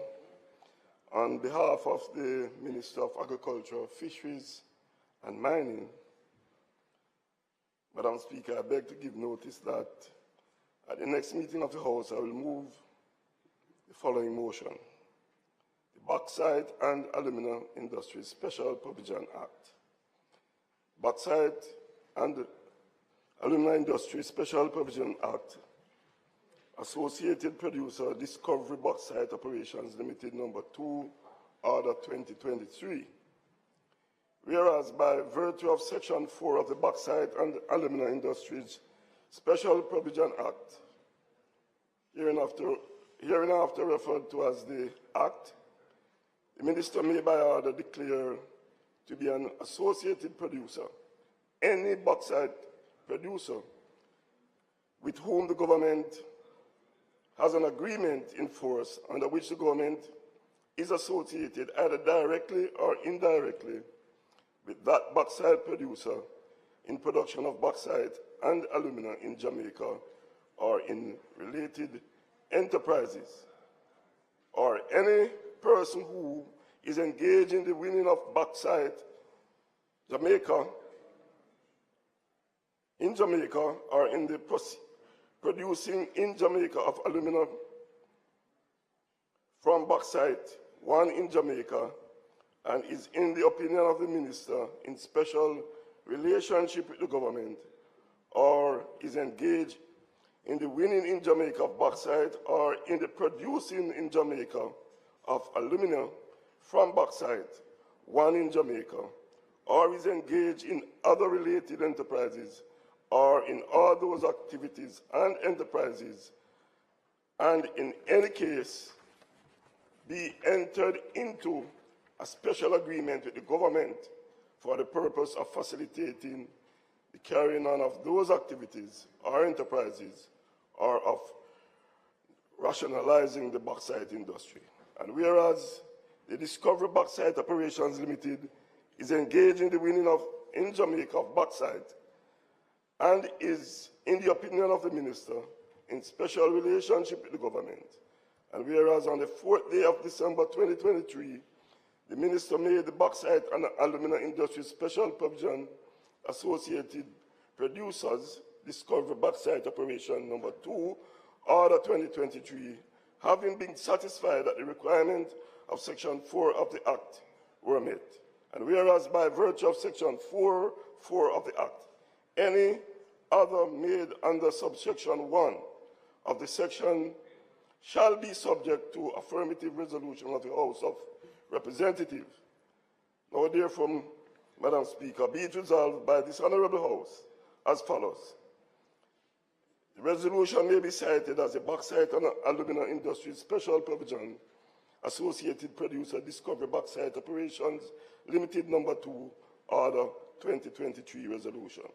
2. The Bauxite and Alumina Industries Special Provision Act Associated Producer Discovery Bauxite Operations Limited Number 2, Order 23, which was laid on the table of the House on the 5th day of December 2023 is hereby affirmed. Thank you. Questions and answers to questions? Not yet, member. Madam Speaker, the time being 5:23 and of course beyond the 3:15 p.m. stipulation by standing orders, I now move that the House be allowed to receive questions after this time. May it please you, Madam Speaker. Those in favor? Those against? The ayes have it. Member Jackson. Madam Speaker, I hereby give notice of the expiration of 21 days. I'll ask the Minister of Local Government and Development these set of questions. And Madam Speaker, I will urge you, given your strict adherence to the provision of the standing order, that the 21 days be observed. And I say so, Madam Speaker, against the background that there are questions on the order paper for over 8 months now for answering. Thank you, member from St. Catherine Southern.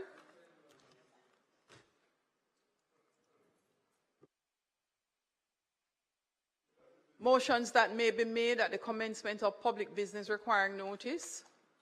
Motions relating to sitting of the House. Motions for leave to introduce bills. Presentation of bills without leave of the House first obtained. Public business. House Leader. One item of public business today, and that is to accept the bill for amendment which was delivered earlier,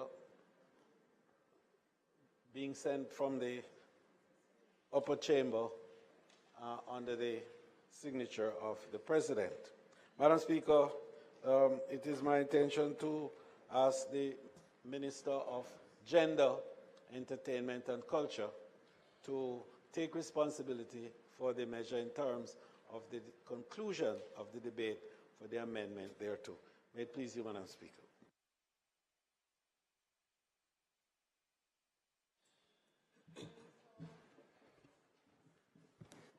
Madam Speaker, thank you, House Leader. Madam Speaker, I want to use the opportunity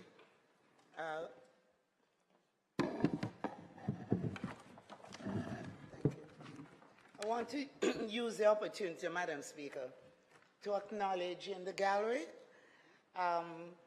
members from the music fraternity. Lydia Rose, who is General Manager for JCAP, Karine Miller from Jam Copy, and Mr. Evan Mullings from JAMS. And of course, we also have present the team from Jamaica Intellectual Property Office, Lily Claire Bellamy, Shamal English, and there's also the chairman of JCAP in the gallery and members of the board. So, Madam Speaker, I think it's important that they are here today and they were able to observe the proceedings here.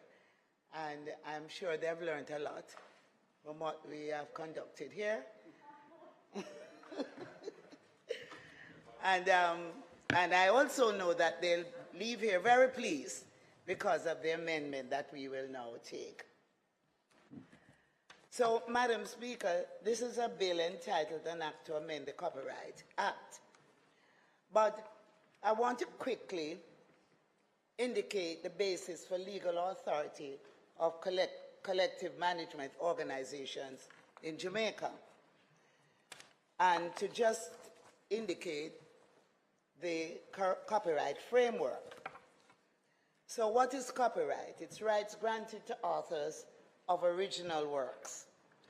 So the Copyright Act of Jamaica, 1993, 1999, 2015, 2023, sets out the basic principles governing copyright administration in Jamaica. These basic principles are common to the 180 member countries, including Jamaica, who are signatories to the Berne Convention of 1886, which is the principal international treaty on copyright. Jamaica is also signatory to several other agreements, such as the World Intellectual Property Office Copyright Treaty.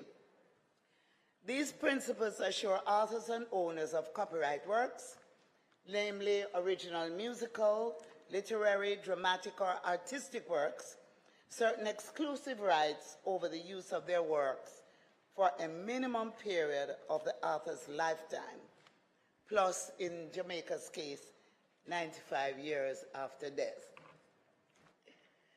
These exclusive rights require that for any use of the work, permission or a license has to be sought from the copyright owners, who are entitled to a royalty payment for any such use.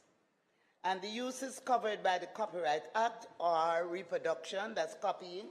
So when you copy a song or a record, distribution of public performance, for example, at concerts when the artist performs, or in restaurants or public places when you hear piped-in music, and broadcast, for example, what they play on radio stations, as well as for adaptation. So the creator of a work or copyright owner has the exclusive right to permit or prohibit use of his or her work and to receive financial compensation for any permitted use. We have to recognize that it's their job, although it's creative works, it's their income. However, it may be difficult for the copyright owner to monitor each and every use of the work, and for each and every user to directly contact the copyright owner to request permission to use the work. So collective management organizations, which are referred to as CMOs, or collecting societies, as they're also called, act on behalf of copyright owners to grant permission or a license to persons wishing to use the copyright works and to collect the fees or royalties payable for this use. So, collecting societies are copyright intermediaries. They act as agents in the copyright market by dealing with the licensing of music rights to commercial users and distribution of royalties to creators and rights owners. Licensing bodies, or CMOs, undertake on behalf of their creator members the administrative burden of managing their copyright by granting licenses and collecting royalties for subsequent distribution to the creator member. The sections of the Copyright Act establishing licensing bodies in Jamaica are section 89 to 99. And there are currently 3 bodies operating in Jamaica, each administering specific classes of rights. So there is the JICAP, which is the Jamaica Association of Composers, Authors, and Publishers, and it's a non-profit organization that collectively manages the public performance and mechanical reproduction rights of lyricists, that's songwriters, music composers, and music publishers. And JCAP is a member of CSAC, which is the International Confederation of Societies of Authors and Composers. And that's a worldwide, the leading worldwide network for composers and authors. Then there is JAMCOPY, Madam Speaker, which is the Jamaican Copyright Licensing Agency. And it's also a non-profit organization that manages the reproduction rights of creators of image and text-based works, such as writers, poets, journalists, visual artists, and publishers, and those who write columns in the newspapers. The third body, the Jamaica Music Society, JAMS, is a non-profit organization also that collectively administers performance rights on behalf of sound recording copyright owners, such as labels. And JAMS is a member of the International Federation of Phonographic Industry. So, Madam Speaker, license means any license that is issued or offered by a licensing body authorizing in relation to works in which copyright subsists, the doing of any of the acts restricted by copyright. And the licensing body means a society or other organization which has as its main object or one of its main objects the negotiation or granting either as owner or prospective owner of copyright or as agent for him or her of licenses and whose objects include granting of licenses covering works of more than one author. So, Madam Speaker, the rights administered by these organizations here in Jamaica are not only for Jamaican creators and members of the Jamaican bodies, but also creator members of foreign licensing bodies whose works are used in Jamaica. And you know, some of the hotels and so on, they download music from the internet and all of that. Those are covered by the local bodies. The Jamaican CMOs maintain reciprocal agreements with their overseas equivalents, with each CMO collecting and then reciprocally transmitting the collected royalties to the respective CMOs. Unfortunately, in Jamaica, we play so much foreign music that I think we have been paying out more to foreign creators than we pay to local, because we just love to play the foreign music rather than the local music. Use of copyright material without the requisite licenses, and if not within the statutory exemptions provided under the Copyright Act, constitute an infringement of the owner's rights, and for which a copyright owner can institute legal action to stop infringing use and recover damages. So, for example, if you take somebody's music and you run it on a DV, on a CD, or you copy it and sell it, you're really doing something illegally. Somebody will hear something on the radio say, I love that, you can't just give me a copy. That is really illegal, right? So these organizations are recognized by the government of Jamaica and the Jamaica Intellectual Property Office, which falls under the Ministry of Industry, Investment and Commerce. And JIPO sits on the boards of JCAP and JAMCOPY as the Government of Jamaica representative. So, Madam Speaker, I wanted to just give a background to the copyright, the CMOs here in Jamaica, and to speak now to the importance of the amendments that we are now going to address. So the Copyright Act was amended in 2015. So there's a 2015 Act. And a new section 87A was included to require the registration of all licensing bodies. It was further stipulated that, and I quote, no person shall carry on the activity of negotiating or granting of licenses on behalf of owners of copyright unless that person is a licensing body holding a certificate of registration. Madam Speaker, when the 2015 Act was enacted, there were 3 existing unregistered licensing bodies referred to as collective management organizations operating in Jamaica, and namely, I'd named them earlier, JAMCOPY, JAMS, and JCAP. And these organizations have been operating for over 20 years. Section 87A therefore provided for the regularization of the activities of licensing bodies by requiring their registration with the Jamaica Intellectual Property Office, JIPO. Further, Section 154 provides for a transitional period by way of an order by the minister, and this allows for a licensing body operating before the date of coming into operation of the Act to be required to satisfy the requirements for registration under Section 87A and any regulations in relation thereto within 6 months from that date or such longer period as the Minister, after consultation with the Executive Director, may by order prescribe.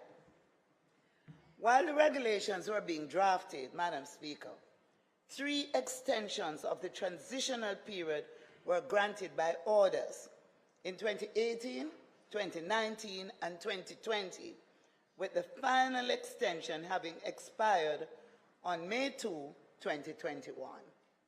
Subsequently, the Attorney General's Chambers advised that the orders granted, dated June 17, 2019, and June 5, 2020, were ultra-virus to the Act, as the Act only provided for 1 extension, and as such, no further extensions could be granted after the order granted in 2018. Therefore, the said CMOs continued to perform without registration in contravention of the Act. Further, it was determined that it was more prudent to amend the transition period with retroactive effect to commence from July 30, 2015, since the order in 2018 was promulgated after the transition period had lapsed. This amendment is therefore intended, Madam Speaker, to remove any uncertainty in relation to the validity of the actions taken by the CMOs since 2015.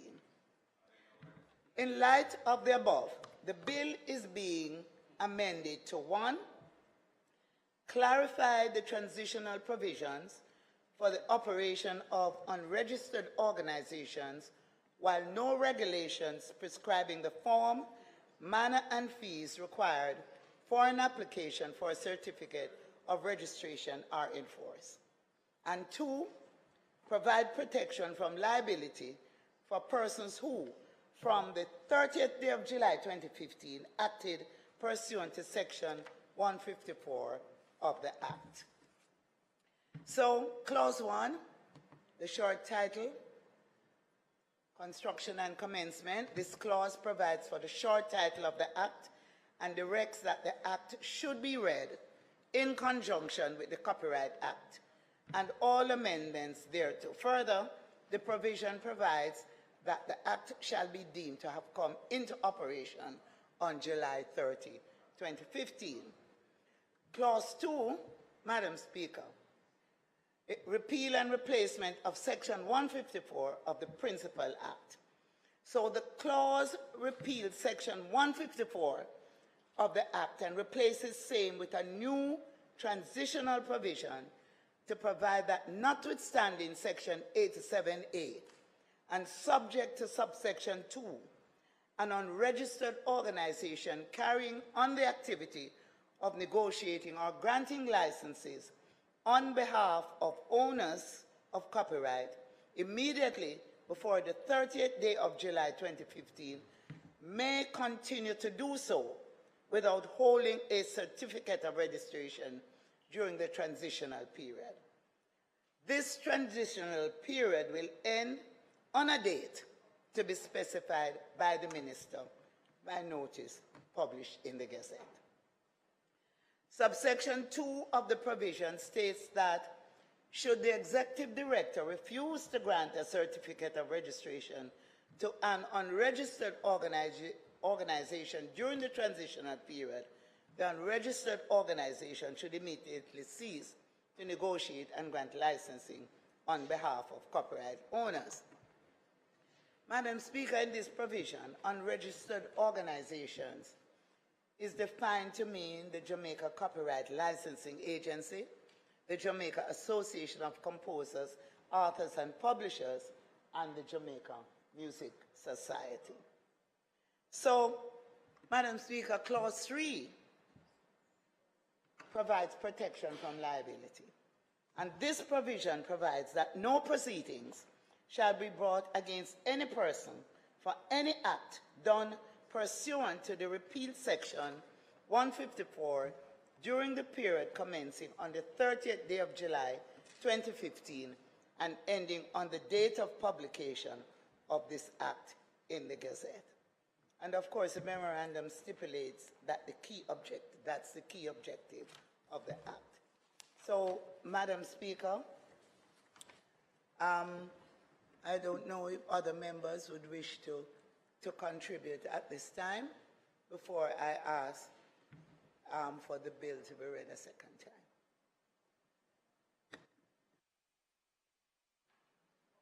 Opposition Leader. Thank you, Madam Speaker. And thank you, Minister, for your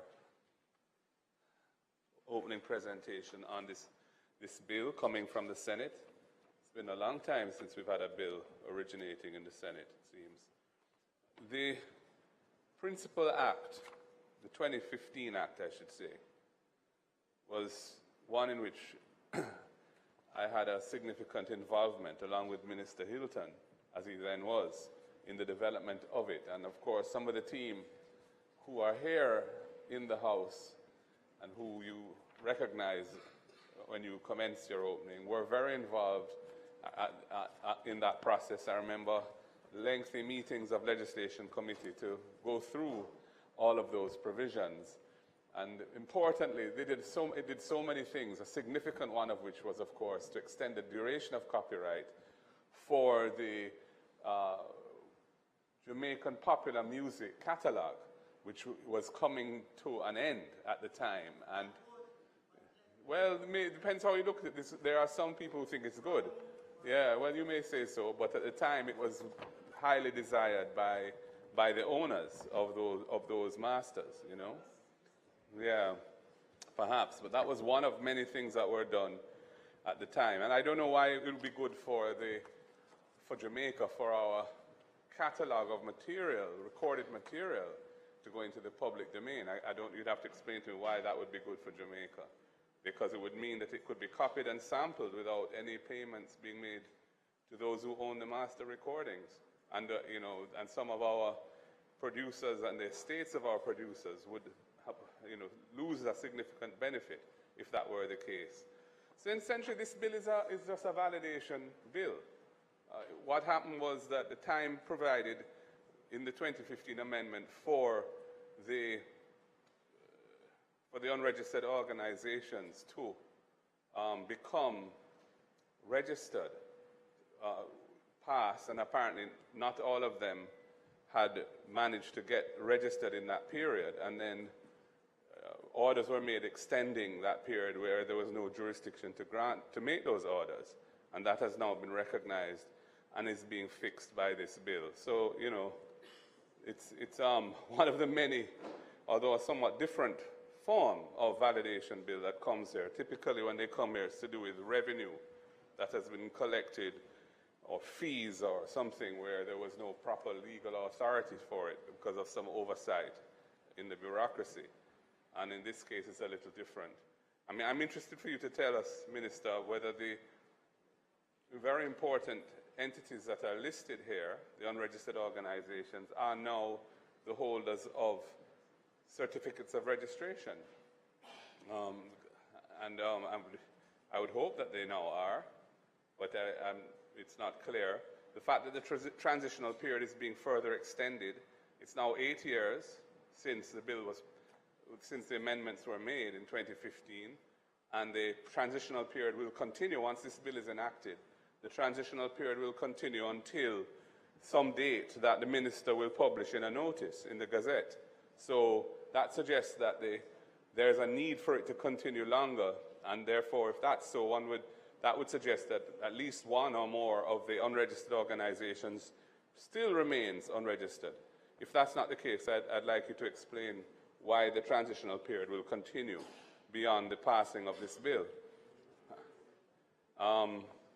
So, Minister, yeah, I mean, we support the regularization of what went wrong in 2018, and we hope that it will facilitate the completion of the registration process of these important collection agencies, if that is incomplete. And of course, we recognize the importance of intellectual property especially in the creative industries, music being perhaps the one in which Jamaica has excelled the most, to our economy, to our culture, and to our society as a whole. And, you know, having the right enabling framework is very important, legal framework, to facilitating the growth and development of the creative industries. And so to the extent that something went wrong previously, it is important to correct it. And that is what is now happening. So we will support the bill, though I'd appreciate if you could clarify the issue as to the transitional period, why it's required to extend it further beyond the passing of this bill. And if there are any of the unregistered organizations remain unregistered at this time, why that is, because it's now over 8 years since the 2015 amendments. And so I'm interested to hear why that would be at this point in time. Thank you. Thank you, Madam Speaker. Thank you, Member Hilton, and then Minister, back to you. Thank you, Madam Speaker. Member Hilton, I'm going to just please ask you to be brief. Yes. Thank you. Really appreciate it. Yeah, thank you, Madam Speaker. Madam Speaker, the Leader of Opposition ended his brief intervention with a query about why, what are the outstanding issues, if there be any, requiring this amendment, this further amendment to the Copyright Act.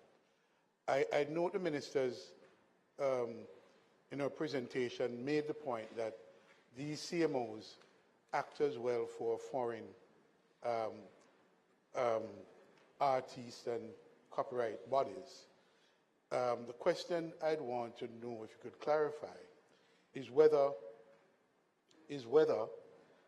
this amendment would cover these bodies, certainly I'd imagine in Jamaica, but this would not, of course, because it doesn't have extraterritorial effect, would not prevent causes of actions or claims against these bodies in these foreign jurisdictions. I would like to know what sort of exposure they be in, if there be any conflicts or there be any issues arising during this period. But the question by the Leader of Opposition remains. We still want to know, notwithstanding the support, we still want to know what are the outstanding issues. Thank you, Member. Minister. Thank you, Madam Speaker. Now, the question that was asked by the Leader of the Opposition in relation to why not now, when the amendment is passed here, why it should not come into effect. The regulations to provide for the registration are being finalized by the Ministry of Industry, Investment and Commerce. And so none of the CMOs are registered as the regulations need to be completed. So that's the reason. So it's just to allow time to tidy up, and then they will be, and it does not affect relations. It deals directly with works performed in Jamaica. So it would not, there's no exposure overseas. But I wanted to use the opportunity to, I know the intention, good intentions. Leader of the Opposition spoke to the extension to 95 years. I know that the member from East Western, St. Andrew, I actually led a delegation to, we actually objected to the 95 years unless a certain clause was put in the legislation, which was not done. So we support the shorter term rule, which enables songs to only enjoy the amount of protection that its home country gives that same work. So other countries protect their works for a particular time after the passing of the person, and we should do the same. We can't be protecting everybody's work for 95 years, and when they are protecting ours only for 75. And that was our objection, right? It would cover international issues as the CMOs would be able to carry on its works.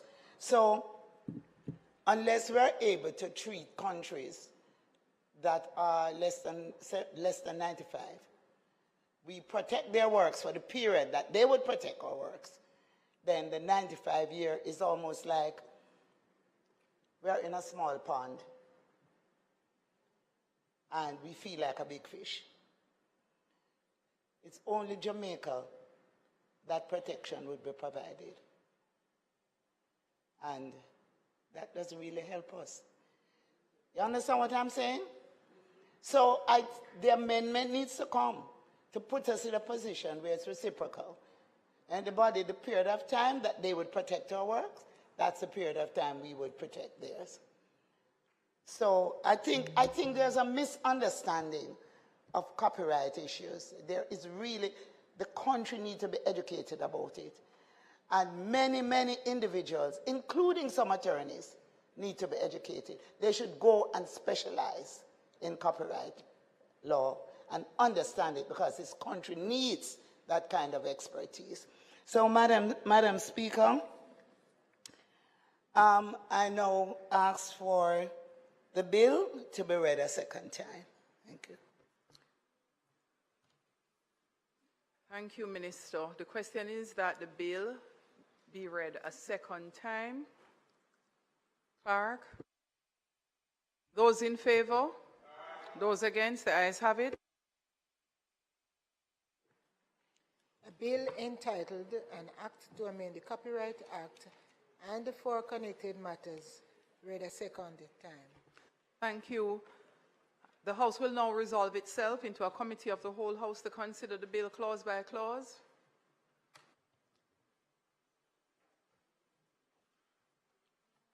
Minister, unless you have an objection, would it be okay to put clauses 1 through 3? Members, we put clause 1, 2, 3. Those in favor? Those against? The ayes have it. I put the title and enacting clause. Those in favor? Those against? The ayes have it. The question is that I do report the bill as having passed committee stage without amendments. Those in favor? Those against? The ayes have it. Thank you, Marshal. We are now back in the House. I do report the bill as having passed committee stage without amendments. Minister? Madam Speaker, I now ask that the bill be read a third time. Those in favor? Those against? The ayes have it. Clarke? A bill entitled An Act to Amend the Copyright Act and four connected matters read a third time and passed.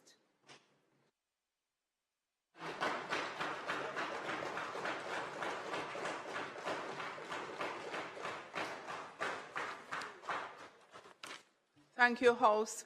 House Leader. Madam Speaker, it's not intended to do any further business today. I now invite you to, on the motion of adjournment, to adjourn this Honorable House until Tuesday, December 12th at 2 p.m. at the George William Gordon House. May it please you, Madam Speaker. Thank you, House Leader. The question is that the House do now adjourn for the date set, December 12 at 2 p.m. sharp. That's December 2023, the 12th at 2 p.m. sharp. Those in favor? Aye. Those against? The ayes have it. This Honorable House now stands adjourned.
persons with disabilities have abilities too.